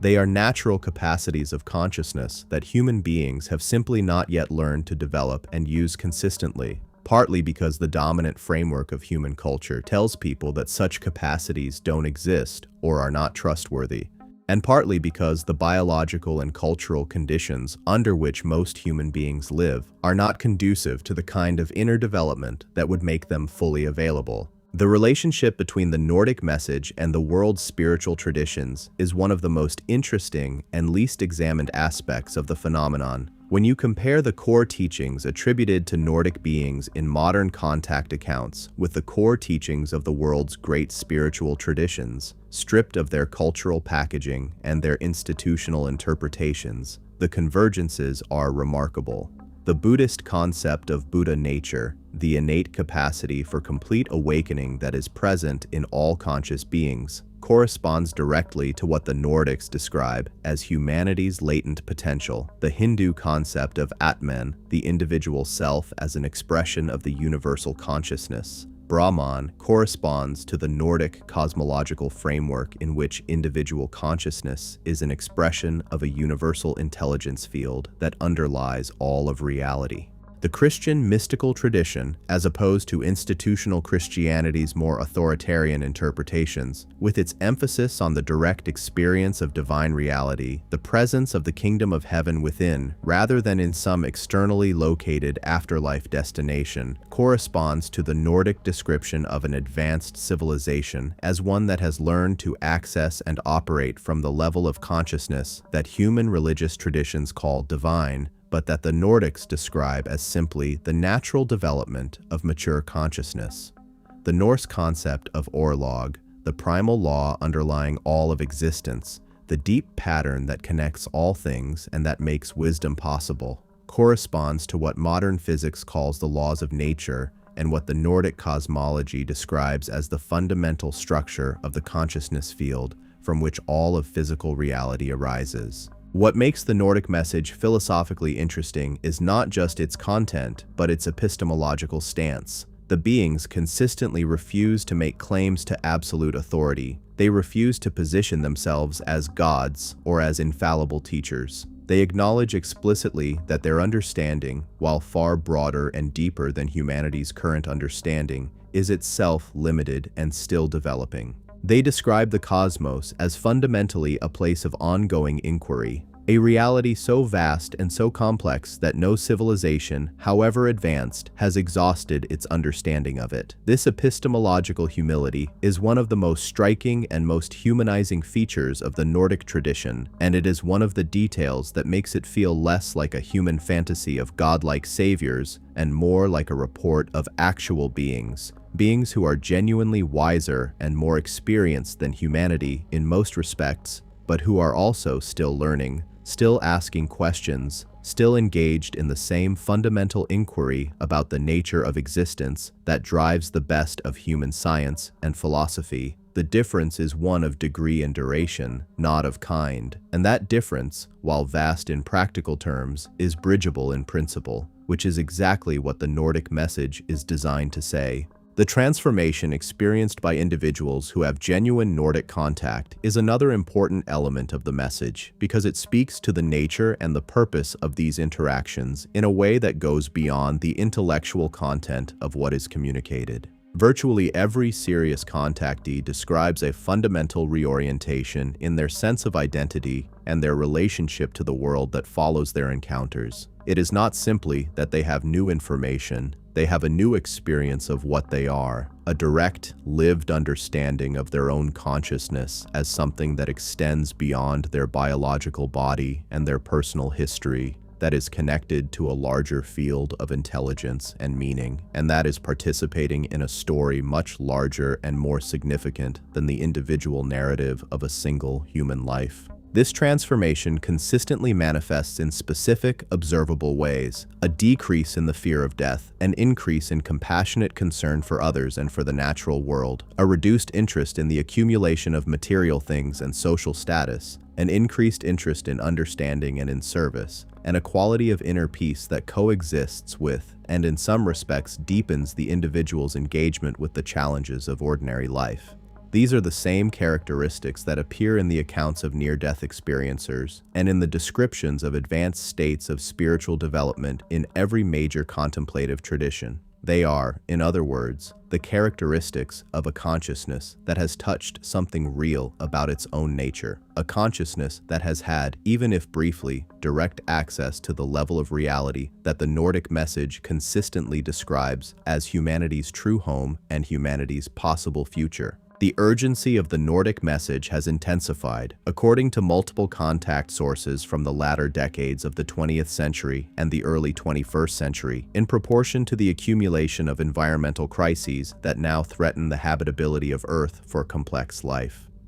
Climate change, biodiversity collapse, the degradation of soil and water systems, the accumulation of persistent chemical pollutants throughout the biosphere, these are not, in the Nordic framework, separate problems to be addressed separately through technological fixes. They are symptoms of the same fundamental misalignment that produces wars and nuclear weapons and economic systems that generate suffering rather than abundance. The misalignment between the values and the behaviors of a civilization organized around competition and short-term exploitation, and the requirements of a living planetary system that has its own needs and its own dynamics that must be respected if it is to remain capable of supporting complex life. The Nordic message about environmental crisis is not, at its core, a technical message. It is a values message that the Earth is not a resource to be exploited, but a living entity to be related to, that the beings of the air and water and soil are not property to be managed, but expressions of the same consciousness field that expresses itself as human beings, and that a civilization that treats the living world as raw material for human projects is a civilization that is in the process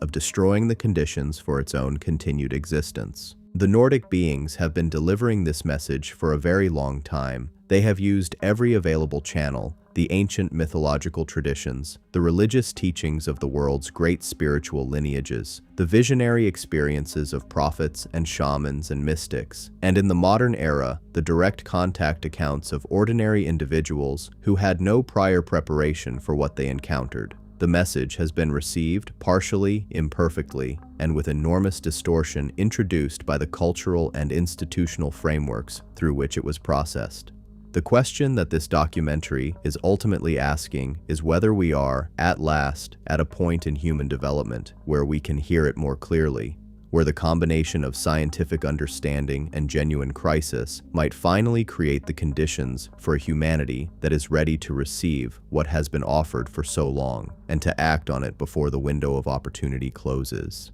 The Nordic beings, in the most recent and most credible contact accounts, express neither optimism nor despair about this question. They express something more nuanced and more honest, the assessment that it is genuinely uncertain, that the outcome depends on choices that only humanity can make, and that the time for making those choices is shorter than most human beings currently understand. Modern encounters, the witnesses of the late 20th and 21st centuries. The decades following the initial contactee wave of the 1950s produced a second, and in many respects, more evidentially rich generation of Nordic contact accounts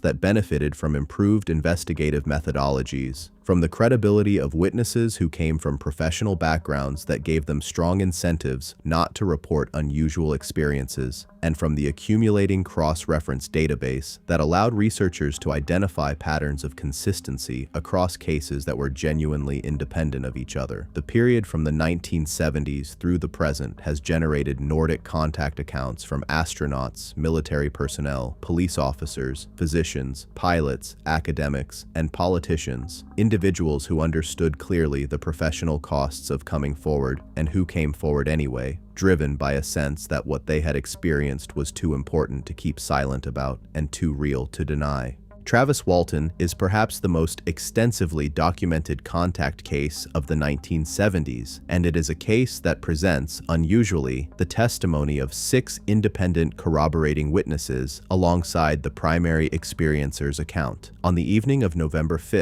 1975, a 7-man forestry crew working in the Apache Sitgreaves National Forest near Snowflake, Arizona, observed a disc-shaped craft hovering in a clearing in the forest. One member of the crew, Travis Walton, approached the craft on foot against the instructions of his crew boss, Mike Rogers. The remaining 6 men, watching from their truck, then observed a beam of energy strike Walton, knocking him backward, and the craft departed at high speed. All 6 men drove away in a state of extreme fear. Walton was missing for 5 days, during which he was reported to the sheriff's department and became the subject of a missing persons investigation. When he returned, he was in a state of physical deterioration, consistent with not having eaten in 5 days, and he described an experience aboard the craft that included both a terrifying initial period in what appeared to be a medical examination environment, surrounded by beings of the gray type, and a subsequent period in a larger environment aboard a different vessel in which he was accompanied by beings who were clearly human or human-like in appearance.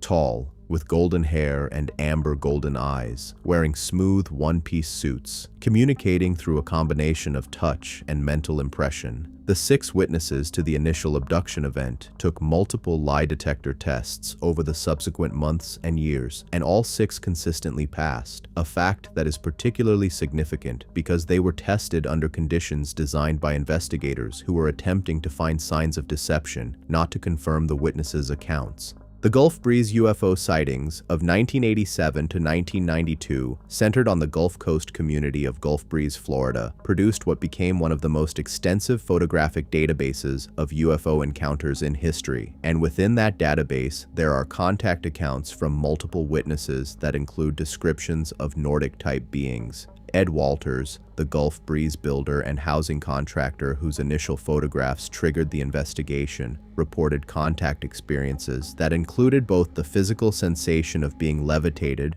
and communication with beings who appeared human in form. The photography from Gulf Breeze was subjected to rigorous analysis by teams including the Mutual UFO Network and by professional photographers and photo analysts who were engaged specifically to look for evidence of hoaxing. And while the controversy about the authenticity of some of the photographs has never been fully resolved, the volume of corroborating testimony from other Gulf Breeze residents who independently reported similar observations, including multiple police officers, military personnel stationed at nearby Eglin Air Force Base, and civilian residents with no connection to Walters, establishes that something genuinely anomalous was occurring in the skies over Gulf Breeze during that period. The phenomenon of Nordic beings appearing to individuals during near-death experiences adds a dimension to the contact literature that is medically documented and that bridges the gap between the UFO contact tradition and the consciousness research tradition in ways that are highly significant. Numerous near-death experiencers have described, during their experiences of clinical death and resuscitation, encountering beings who correspond in their physical description and in the quality of their communication to what the Nordic contact literature describes. These beings, tall, luminous, radiating an overwhelming quality of compassion and intelligence, communicating through direct transmission of understanding rather than through sequential language, appear in NDE accounts from individuals who have never heard of the Nordic alien tradition, who have no cultural framework that would lead them to expect this type of encounter, and whose accounts share specific details that align with the broader Nordic contact pattern with a consistency that demands explanation. PMH Atwater, one of the most prolific researchers of near-death experiences and herself an NDE survivor, has noted in her research database the recurrence of beings described in Nordic terms: tall, blonde, blue-eyed or gray-eyed, radiating light, communicating wisdom and compassion, in the accounts of experiencers across multiple cultural backgrounds. The fact that these beings appear in the NDE context, a context in which the experiencer's consciousness is, by definition, operating under conditions of complete brain incapacitation, is particularly significant for the theory that the Nordics are beings operating at a higher level of the consciousness field, rather than simply physical biological organisms in spacecraft. In the NDE, the human consciousness appears to access a level of reality that is normally not available to waking biological awareness, and what it encounters at that level includes beings who match the descriptions of what appear in the physical contact literature. The implication that the Nordics exist at a level of reality that is accessible both to consciousness temporarily freed from biological constraints by the near-death experience and to physical consciousness through the extraordinary conditions of contact experiences is consistent with the Nordic cosmological framework's description of a layered reality in which physical and non-physical dimensions of existence are not categorically separate, but exist in a gradient of increasing subtlety and including increasing ranges of awareness and capability.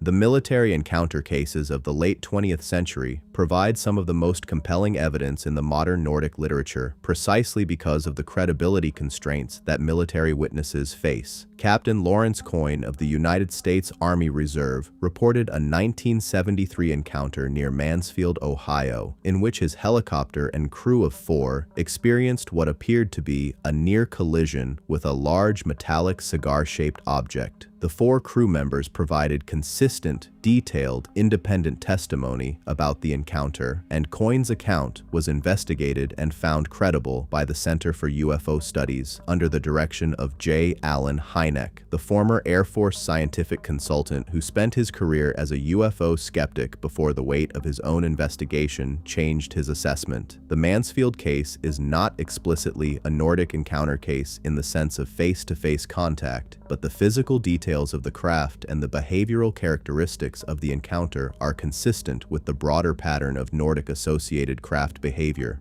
Colonel Wendell Stevens, a decorated Air Force pilot with extensive intelligence and technical experience, spent years investigating Nordic contact cases and interviewing contactees on multiple continents. His investigations of the Meyer case in Switzerland, of cases in South America, including the Sixto Paz Wells encounters in Peru and various Brazilian contact reports, and of multiple cases in the United States, led him to conclude not simply that these were genuine extraterrestrial encounters, but that they were encounters with a specifically consistent type of being, carrying a specifically consistent message, a conclusion he reached through the kind of rigorous cross-case analysis that his intelligence training equipped him to perform. Stevens's assessment, coming from a career military officer who had spent decades evaluating the credibility of intelligence reports, carries a weight that purely civilian research cannot match. He died in 2010, having never recanted his conclusions. The French researcher and former professional engineer Jean-Pierre Petit has produced one of the most scientifically substantive bodies of work in the Nordic contact literature, emerging from his investigation of the Umo affair.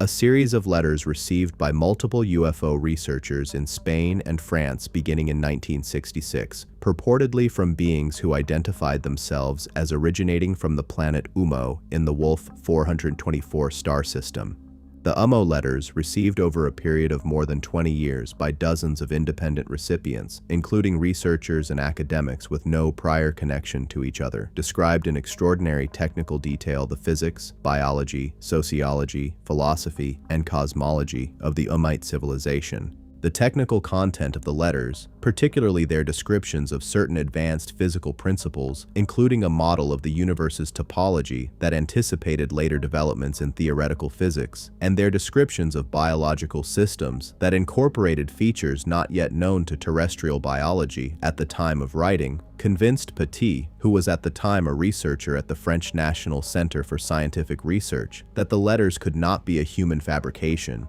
He devoted years to analyzing the physical and cosmological content of the letters, publishing several technical papers based on principles described in them, and concluded that the information they contained was genuine and came from a civilization with a significantly more advanced understanding of physics than any on Earth. The Umo affair was complicated by the eventual admission of a Spanish individual, José Luis Jordán Peña, that he had fabricated the letters, an admission that Petit and others found inconsistent with the technical content and that has been disputed on the grounds that Peña's claimed motivation and his claimed methods could not account for the scientific content that experts had found genuinely novel and valid. The work of Stephen Greer and the Disclosure Project in the early 2000s assembled testimony from more than 400 former military, intelligence, and government officials and contractors who described direct knowledge of or experience with extraterrestrial craft and beings in classified programs. Among this testimony, accounts of Nordic-type beings appear with notable frequency. Clifford Stone, the Army sergeant whose testimony we examined in the Government Knowledge section, describes multiple encounters with beings who could have passed undetected in human society. Daniel Salter, a former member of the National Reconnaissance Office, describes briefings about extraterrestrial contact programs that included specific categories of Nordic beings. Robert Dean, a retired U.S. Army Command Sergeant Major who held cosmic top-secret clearance at SHAPE headquarters in Europe, describes viewing a classified NATO assessment report in 1963 that included specific photographs and descriptions of multiple extraterrestrial types, including beings who were described as so human in appearance that they were considered the most disturbing of all the types encountered, precisely because they were indistinguishable from ordinary human beings. Dean's assessment of why the Nordic type was considered the most alarming by the military establishment is one of the most psychologically revealing details in this entire body of testimony. The gray entities, while alarming in their appearance and in the invasive nature of the procedures associated with their presence, were at least clearly identifiable as non-human. Their physical differences from human beings were obvious, and the institutions developed for engaging with them could be built on the premise of clear otherness. The Nordic beings, by contrast, presented an entirely different kind of challenge. If they were indistinguishable from human beings, they could be anywhere. They could be in any position of society, including positions of power and influence. They could be interacting with humans as apparent humans, guiding events from within the human institutional framework, and no conventional security apparatus would be able to identify or screen for them. This fear, articulated in the classified NATO assessment and in the testimony of multiple military and intelligence witnesses, is itself a form of indirect evidence for the reality of Nordic beings, because it is the fear of an institution that believes the beings are real and is trying to figure out how to deal with them, not the dismissal of an institution that considers the entire question absurd. The 21st century has produced Nordic contact accounts from witnesses whose professional credentials and whose access to institutional systems of verification give their testimony particular weight. Jacques Vallée, the computer scientist, astronomer, and UFO researcher who served as the inspiration for the character played by François Truffaut in Steven Spielberg's Close Encounters of the Third Kind, and whose decades of careful, rigorous research have made him perhaps the most credible voice in serious UFO investigation, has consistently argued that the Nordic phenomenon and the broader UFO phenomenon cannot be adequately explained by either the conventional extraterrestrial hypothesis or the conventional skeptical dismissal, and that what is being described in the contact literature reflects a genuine interaction with non-human intelligence that operates in ways that challenge our most basic assumptions about the nature of physical reality and the boundaries of consciousness. Vallée's framework, the interdimensional hypothesis, which proposes that the beings and craft described in contact accounts are not physical objects from other planets, but manifestations of a genuine intelligence that operates across the dimensional structure of reality, has gained increasing support among serious researchers and is increasingly consistent with what theoretical physics is revealing about the nature of reality at its most fundamental level. The emergence of a new category of experiencer in the 21st century. Individuals who report ongoing, long-term contact relationships with Nordic beings that include not dramatic abductions or single revelatory encounters, but sustained, recurring interactions that develop over years or decades, adds a dimension to the phenomenon that the earlier contactee literature touched on but did not fully develop. These long-term contactees, including individuals from multiple countries who have connected through internet communities and support networks that did not exist in earlier decades, describe relationships with Nordic beings that are characterized by a quality of genuine friendship, of mutual learning and mutual care, that goes beyond the teacher-student model of the classic contactee tradition. They describe beings who express genuine curiosity about human experience, genuine admiration for human capacities, genuine concern for individual human well-being, not just for humanity in the abstract, but for specific individuals they have come to know over years of interaction. This quality of genuine personal relationship, of beings who are interested in you specifically, who remember conversations from years ago, who ask about things that were discussed in previous encounters, is one of the details that the most experienced investigators consider among the strongest markers of genuine contact, as opposed to fantasy or psychological projection, because it reflects a specificity and a continuity that is very difficult to maintain in fabricated or imagined interactions over long periods of of time. What the modern contact literature, taken as a whole, reveals is a phenomenon that has not diminished over time, but has evolved, has become, in certain respects, more nuanced, more personally specific, and more practically oriented than the earlier cosmic messages of the 1950s. The urgency about nuclear weapons has expanded into urgency about the full range of civilizational crises that have emerged in the subsequent decades. The focus on individual contactees has broadened to include a concern with the human species as a whole and with the specific institutions and systems that are driving the current crises. And the content of what is communicated has become, in the most credible recent accounts, more technically specific, more oriented toward concrete information about consciousness, physics, biology, and social organization that could in principle be tested and applied, as if the beings are responding to humanity's increased scientific capability by offering information that can now be evaluated against a more sophisticated framework of understanding. The Nordic phenomenon is not static. It is a living, evolving interaction between two civilizations at very different stages of development, and the evolution of the contact literature reflects the evolution of the relationship itself, a relationship that, whatever its ultimate nature, has been one of the most consequential and most poorly understood facts of human history. The skeptic's case: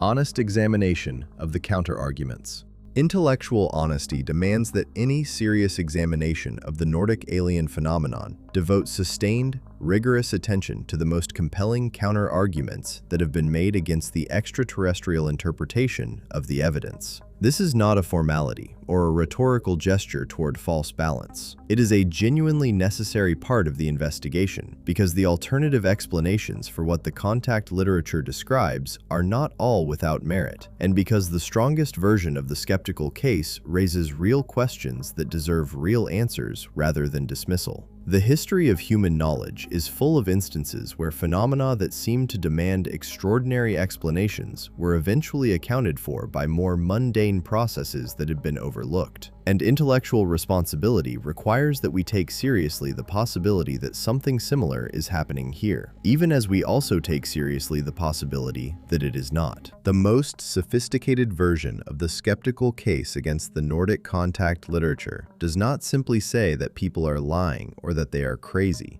That version of skepticism was never intellectually serious and has become less defensible as the quality and quantity of witness testimony has grown. The sophisticated skeptical case makes three distinct arguments that deserve engagement: the psychological explanation, the cultural contamination explanation, and the misidentification explanation. Each of these has genuine explanatory power within a limited domain, and each reaches its limits at specific points that reveal where the real evidential challenge to conventional thinking lies. The psychological explanation holds that Nordic contact experiences, like other forms of unusual perceptual experience, arise from processes in the human mind and brain rather than from encounters with external, non-human beings. The most developed version of this argument draws on well-established psychological phenomena, hypnagogic hallucinations, that occur in the transitional state between waking and sleep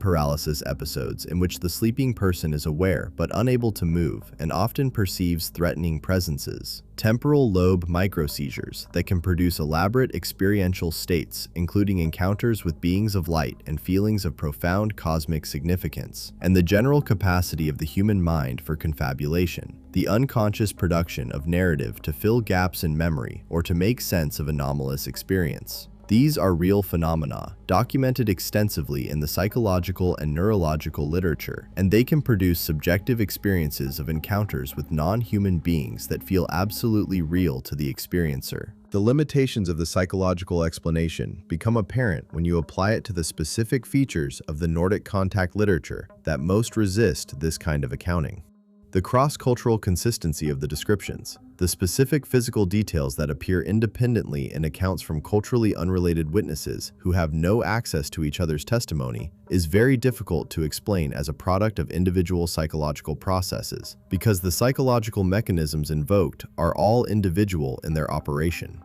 Sleep paralysis, temporal lobe seizures, and hypnagogic hallucinations produce experiences that reflect the individual's own psychological content, cultural programming, and prior experience. They do not produce, across thousands of different individuals in dozens of different cultural contexts, experiences that share the same specific physical descriptions, the same quality of communication, and the same content. The consistency of the Nordic contact literature across culturally isolated witnesses is not explicable by any individual psychological mechanism, because those mechanisms do not produce cross-cultural consistency. They produce cultural specificity and individual variation. The cultural contamination explanation. The argument that the Nordic contact accounts all derive ultimately from a common cultural source, and that what looks like independent convergence is actually the spread of a cultural meme through channels that researchers have failed to identify, is more sophisticated, but ultimately faces similar problems. The specific claim is that all modern Nordic contact accounts derive ultimately from the early contactee literature, which established a template that subsequent experiencers,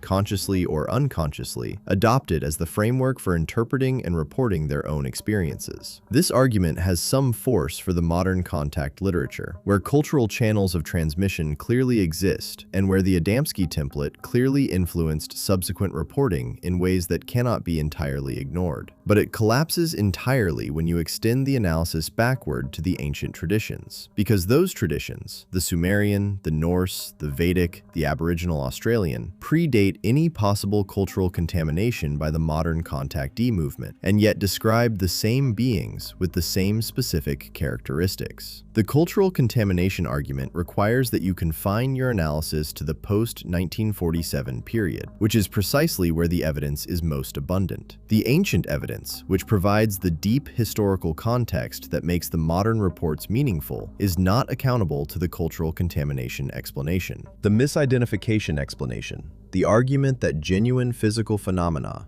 natural atmospheric lights, satellite re-entries, experimental military aircraft, and genuine psychological phenomena, unusual perceptual states, are being misidentified as extraterrestrial craft and beings, has the best track record of the three skeptical arguments, because there is an undeniable and significant category of UFO reports that are properly explained by misidentification of conventional phenomena. The Venus misidentification is a classic and well-documented example. The planet Venus, under certain atmospheric conditions and from certain viewing angles, can produce a visual experience that sincerely convinces the observer that they are seeing a structured craft of unusual character, particularly in the dark when the object stands out against the sky background and its motion relative to the observer is ambiguous. The history of UFO investigation is full of Venus sightings, satellite flares, weather balloons, atmospheric lenticular clouds, and experimental aircraft that were initially reported as UFOs and subsequently identified as conventional phenomena.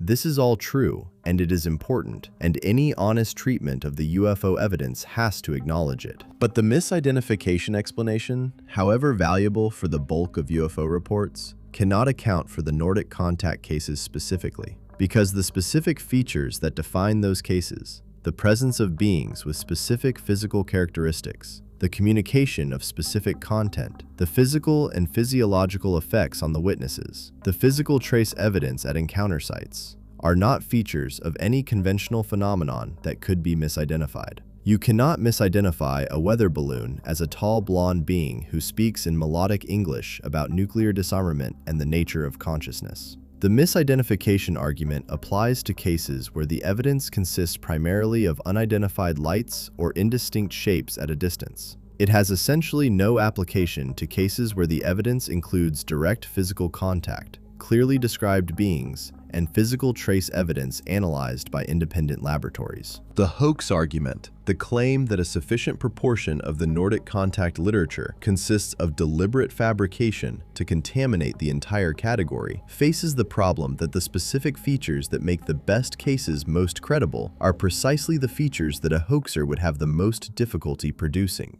A hoaxer can produce photographs, written testimony, and a plausible personal narrative. A hoaxer cannot easily produce 6 independent witnesses who consistently pass lie detector tests across decades of investigation. Walton. Isotopically anomalous metal samples that laboratory analysis cannot explain. Lear. Or soil chemistry at a landing site that puzzles expert analysts from multiple independent institutions. Trans-en-Provence. The physical evidence cases are not hoaxed, because the physical evidence they have produced has been examined by scientists who were not pre-committed to the contact interpretation and who found anomalies they could not explain within conventional frameworks. The challenge for the skeptic is not to demonstrate that some Nordic contact accounts are fabricated, which is certainly true, but to explain the physical evidence that accompanies the most carefully documented cases without recourse to the extraterrestrial hypothesis. The abduction research controversy deserves particular attention in this context because it represents the point at which the psychological and the physical explanations have been most carefully and most contentiously debated. The work of researchers including Bud Hopkins, David Jacobs, and John Mack produced a body of clinical investigation into contact experiences, primarily through the use of hypnotic regression, that has been criticized on methodological grounds by psychologists who argue that hypnosis is an unreliable means of accessing accurate memories, and that hypnotically produced memories are susceptible to suggestion from the investigator.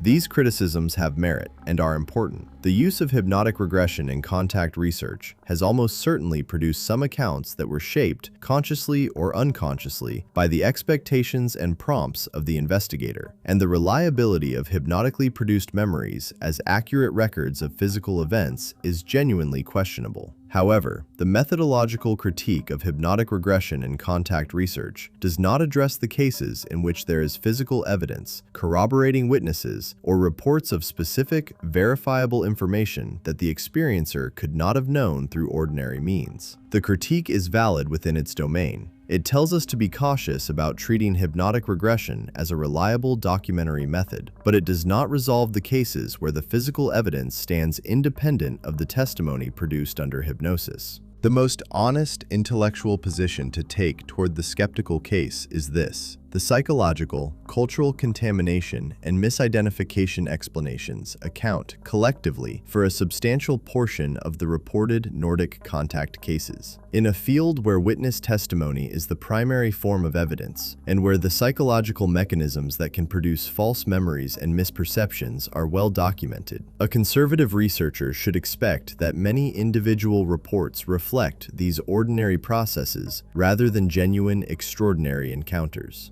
But the residual category, the cases that survive rigorous analysis and cannot be accounted for by any of the conventional explanations, is not small. It includes multiple cases with corroborating witnesses and physical evidence, multiple cases with testimony from witnesses whose professional backgrounds and career incentives give them the strongest possible motivation not to report false contact claims, and the entire body of ancient historical and mythological evidence that predates the modern contactee tradition by thousands of years. The residual, after the most rigorous possible skeptical sifting of the evidence, is more than sufficient to establish that something genuinely anomalous has been occurring, that it involves non-human intelligence of the Nordic type, and that its implications for our understanding of human history and human potential are profound. The argument from authority, the observation that mainstream science does not accept the Nordic contact evidence, and that this non-acceptance is itself evidence of the absence of genuine phenomena, fails on the same grounds as all arguments from authority. Authority does not determine truth. The history of science is a history of institutional consensus being wrong about important questions at precisely the moments when the evidence for revision was accumulating most compellingly. Continental drift, bacterial causation of peptic ulcers, the non-negligibility of epigenetics, the reality of ball lightning, all of these were rejected by mainstream scientific consensus for decades after the evidence for their reality was sufficient to warrant serious investigation, because they challenged foundational assumptions in ways that felt threatening to established theoretical frameworks and research programs. The mainstream scientific rejection of the Nordic contact evidence follows this same pattern. It is driven not by careful analysis of the best evidence, but by the prior assumption that the hypothesis must be false, an assumption so deep that many scientists will not examine the evidence at all, lest they be seen as credulous. This is not skepticism in the epistemologically respectable sense of that word. It is institutional conservatism masquerading as scientific rigor, and it has been responsible for the suppression of what may be the most important evidence in human history. The most credible skeptical argument, and the one that deserves the most serious engagement, is not about any of the individual cases or lines of evidence, but about the overall pattern of the phenomenon. If beings of the Nordic type have been visiting Earth for thousands of years and have been in contact with large numbers of human individuals across multiple cultures and historical periods, why have they not made unambiguous contact that would settle the question beyond reasonable doubt? Why the oblique approach, the ambiguous evidence, the contacts with individuals rather than institutions, the willingness to be dismissed and ridiculed rather than to present themselves in ways that would compel recognition? This is a genuine puzzle, and the Nordic contact literature does provide answers to it. Answers that include the primacy of human free will, the importance of humanity arriving at certain realizations through its own developmental process rather than having them imposed from outside, and the deliberate choice to interact in ways that invite rather than compel engagement. But these answers, while coherent within the contact tradition's own framework, are not independently verifiable, and the honest acknowledgement is that the pattern of indirect, deniable contact is one that could be produced either by the genuine wisdom of beings who understand what humanity needs at this stage of its development, or by the limitations of a phenomenon that is more complex and less literally physical than the extraterrestrial contact hypothesis implies. The truth, as is so often the case with the most important questions, may be more interesting than either of these formulations. Disclosure, deception, and the deeper agenda. As the second decade of the 21st century unfolded, something remarkable began to happen in the relationship between governments and the public regarding extraterrestrial phenomena. After 70 years of official denial, ridicule, and classification, the walls of institutional silence began, slowly, unevenly, in ways that raise as many questions as they answer, to come down. The United States Navy officially acknowledged the reality of videos showing unidentified aerial phenomena that demonstrated flight characteristics beyond any known human technology. The Department of Defense established the Unidentified Aerial Phenomena Task Force and subsequently the All-Domain Anomaly Resolution Office. Congressional hearings were held at which decorated military officers described direct encounters with UAPs and expressed frustration with the classification and compartmentalization of the information relating to them. Whistleblower legislation was passed specifically to protect individuals who might come forward with testimony about UAP programs. And in 2023, David Grush, a decorated Air Force intelligence officer and former member of the National Geospatial Intelligence Agency, provided sworn testimony to Congress and formal complaint to the Inspector General of the intelligence community that the United States government was in possession of non-human craft and biological material, that a secret program for reverse engineering recovered technology had been operated for decades, and that he had spoken to multiple individuals with direct first-hand knowledge of these programs. This wave of disclosure, or partial disclosure, or what some researchers have called controlled disclosure, is enormously significant, but it is also deeply complicated, and understanding the complications is as important as acknowledging the significance. The information that has been officially acknowledged so far is carefully limited. The Navy videos show craft of extraordinary performance capability. The government acknowledges they don't know what they are. Grush's testimony points toward a program of enormous scale and long duration involving recovered non-human craft and biology. But neither the official acknowledgments nor the whistleblower testimony has yet addressed specifically the question of contact, the question of whether the intelligence community has not just recovered non-human technology, but engaged in sustained communication with non-human intelligences. And this gap between the acknowledgement of non-human technology and the acknowledgement of non-human contact is exactly the gap where the Nordic phenomenon lives. Because if beings of the Nordic type are indistinguishable from humans, their interactions with human institutions would not necessarily produce the kind of physical evidence, recovered craft, recovered biology, that the current partial disclosure narrative addresses. The most profound form of contact, the sustained, communicative, transformative contact described by the Nordic tradition, might leave no artifact in the possession of the government and yet be the most consequential thing that has ever happened. The question of what a full disclosure of the Nordic contact phenomenon would actually look like, what it would need to include, what it would mean for different sectors of human society, what the timeline and the sequencing of such disclosure might reasonably be, is one that the most thoughtful researchers in this field have been thinking about carefully for decades.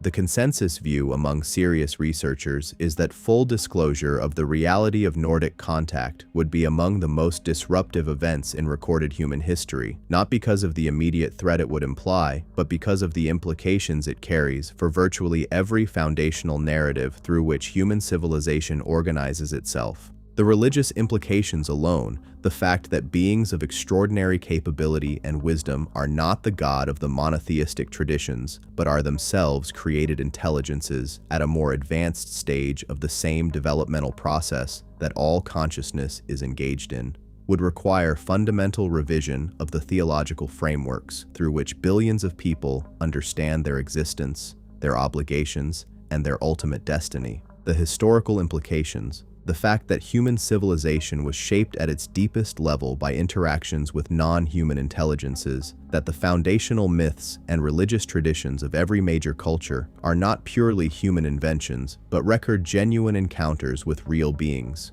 would require a complete rewriting of the human story in ways that the Academy has not yet begun to prepare for. The scientific implications, the existence of technologies that the existing scientific framework considers impossible, the reality of consciousness as a non-local,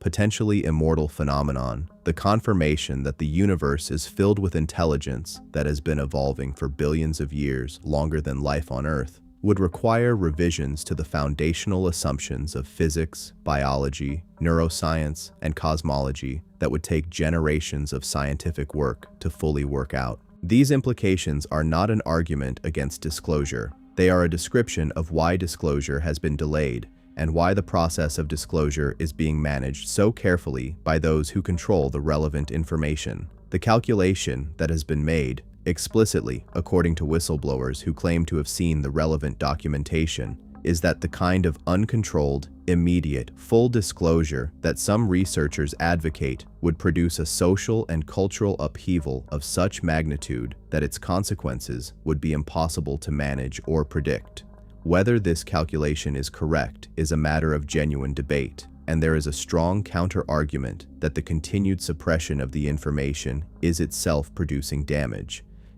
to the credibility of institutions that claim to operate on behalf of the public, damage to the ability of individuals who have had contact experiences to find validation and support, and damage to humanity's capacity to respond appropriately to the cosmic situation it actually finds itself in. You cannot respond to an invitation you don't know has been issued. You cannot navigate a relationship you don't know exists. The argument for a managed, gradual disclosure process has to grapple seriously with the cost of delay, which is paid not by the institutions managing the information, but by the individuals whose experiences are dismissed, and by the civilization that is missing the opportunity to benefit from what the Nordic tradition has been offering. The possibility of deliberate deception within the contact phenomenon is one that cannot be ignored and that responsible investigation must address. The question is not simply whether some human beings have fabricated contact accounts. They clearly have. The more interesting question is whether any non-human intelligences have presented themselves deceptively to human contactees, and if so, for what purpose and with what relationship to the genuinely benevolent Nordic tradition. The UFO research literature includes a significant body of material suggesting that not all the intelligences that have been interacting with humanity have the same orientation or the same agenda, and that the uniformly benevolent picture that the pure Nordic contact tradition presents may be an incomplete account of a more complex and in some respects more concerning reality. The gray entity phenomenon, the abduction literature with its clinical and often invasive character, the accounts of beings who communicate through manipulation rather than through the invitation-based, free will respecting mode of the Nordic tradition. All of this suggests a more complex landscape of non-human intelligence around and related to the Earth than the purely positive Nordic narrative would lead one to believe. Several researchers, including John Lear, William Cooper, and others who operated at the intersection of the UFO research community and the edges of the intelligence community in the 1980s, have proposed narratives that introduce a much darker element into the contact story. Narratives involving secret agreements between certain extraterrestrial groups and human governments, trading of technology for permission to conduct biological experiments on humans, the existence of underground facilities where both extraterrestrial beings and human collaborators operate in conditions that are described as profoundly contrary to human interests. These narratives are extremely difficult to evaluate. They draw on claimed insider knowledge that cannot be independently verified. They exist in an information environment that is actively managed by intelligence agencies that have both the motivation and the capability to introduce disinformation into the research community. And they are structured in ways that could reflect either genuine inside knowledge or the elaborate, self-consistent delusions that individuals with certain personality profiles sometimes construct. The honest assessment is that some elements of these darker narratives are probably accurate reflections of real programs and real activities, that other elements are probably disinformation designed to create confusion and mistrust in the research community, and that the specific filtering required to separate the genuine from the fabricated requires a level of independent corroboration that has not yet been achieved. What is clear from the overall pattern of the evidence is that the Nordic phenomenon, specifically the sustained, benevolent, philosophically coherent, consciousness-oriented tradition of contact that we have traced from the ancient Sumerian texts through the modern contactee literature, represents something genuinely distinct from the darker and more ambiguous elements of the broader UFO phenomenon. The Nordics, as described across thousands of independent accounts over millennia, are not the entities associated with non-consensual biological experimentation. They are not the beings associated with fear and disorientation. They are not the beings described as bound by secret agreements with governments that require human cooperation in programs of questionable ethical character. They are, in the most consistent and credible account, what they say they are. Beings who have a long, complex, evolving relationship with humanity and who are engaged in a multi-generational effort to help human civilization navigate the existential challenge that it currently faces. An effort undertaken not from a position of authority or superiority, but from a position of what can only be described as kinship. The word that appears repeatedly in the most emotionally credible accounts of Nordic contact is not teachers or rulers or gods, but family. These are beings who are described as related to humanity in some deep way, genetically, cosmically, evolutionarily, and whose relationship to us carries the emotional resonance not of strangers observing an interesting species, but of elders watching younger relations struggle with challenges they have themselves faced and survived. This sense of cosmic kinship, of humanity as part of a larger family of consciousness that spans the galaxy, is perhaps the most radical and the most personally challenging element of what the Nordic tradition offers. It challenges the assumption of human uniqueness that lies at the heart of both the scientific materialism that has dominated Western thought since the Enlightenment and the monotheistic religious traditions that preceded and coexist with it. In the Nordic framework, humanity is not the crown of creation, not the unique product of a divine creative act that elevates it above all other forms of existence, nor the apex of a biological evolutionary process that produced intelligence as a singular and final achievement. Humanity is, instead, one member of an extraordinarily large and diverse community of conscious beings, a young and still developing member at a crucial stage in its maturation, with both the vulnerabilities and the potentialities that such a stage implies. This framing is humbling in the most productive sense of the word. It reduces the grandiosity of the species-level ego that has driven so much of human destructiveness, while simultaneously expanding the sense of what humanity might become and what its existence might ultimately mean in the context of a cosmos full of intelligence. The deeper agenda of the Nordic contact tradition if we can speak of the beings as having an agenda, appears to be nothing less than the support of human evolutionary development toward a stage at which humanity can participate freely and fully in the broader community of intelligent life that fills the cosmos. This is not a project with a simple timeline or a guaranteed outcome. The beings who have been described across the contact literature are clear that the outcome depends on choices that only humanity can make. Choices about how to organize its civilization, what to value, what to develop, what to relinquish, and how to relate to the living systems that sustain it.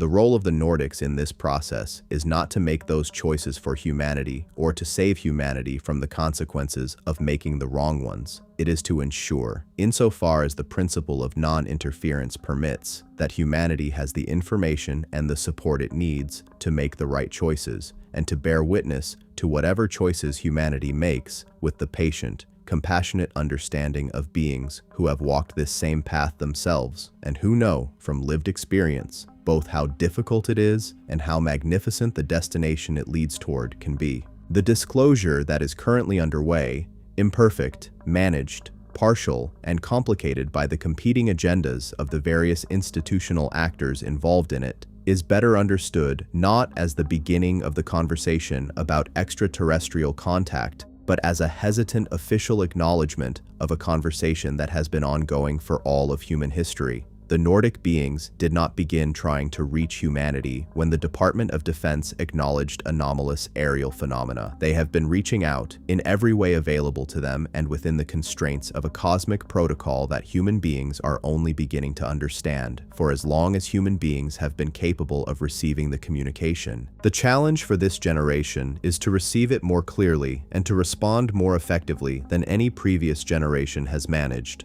To move from the partial, fragmented, institutionally suppressed awareness that has characterized the modern era of contact to a genuine, open, civilizational engagement with what is being offered. The cost of failure, the continuation of the trajectory that leads toward the kinds of civilizational catastrophes that the Nordic beings have been warning about for 70 years, is a cost that every human being alive today and every human being who will ever live is invested in avoiding. And the possibility of success, the possibility of a humanity that genuinely rises to meet the challenge of its current moment and begins to fulfill the potential that the Nordic tradition has been pointing toward, is perhaps the most hopeful thing that can be said about the situation we find ourselves in. Thanks for watching, everyone. If you enjoyed this video, don't forget to like, subscribe, and hit that notification bell so you never miss an update. Drop a comment below with your thoughts. I love hearing from you. Check out more videos on the screen, and I'll see you in the next one. Take care.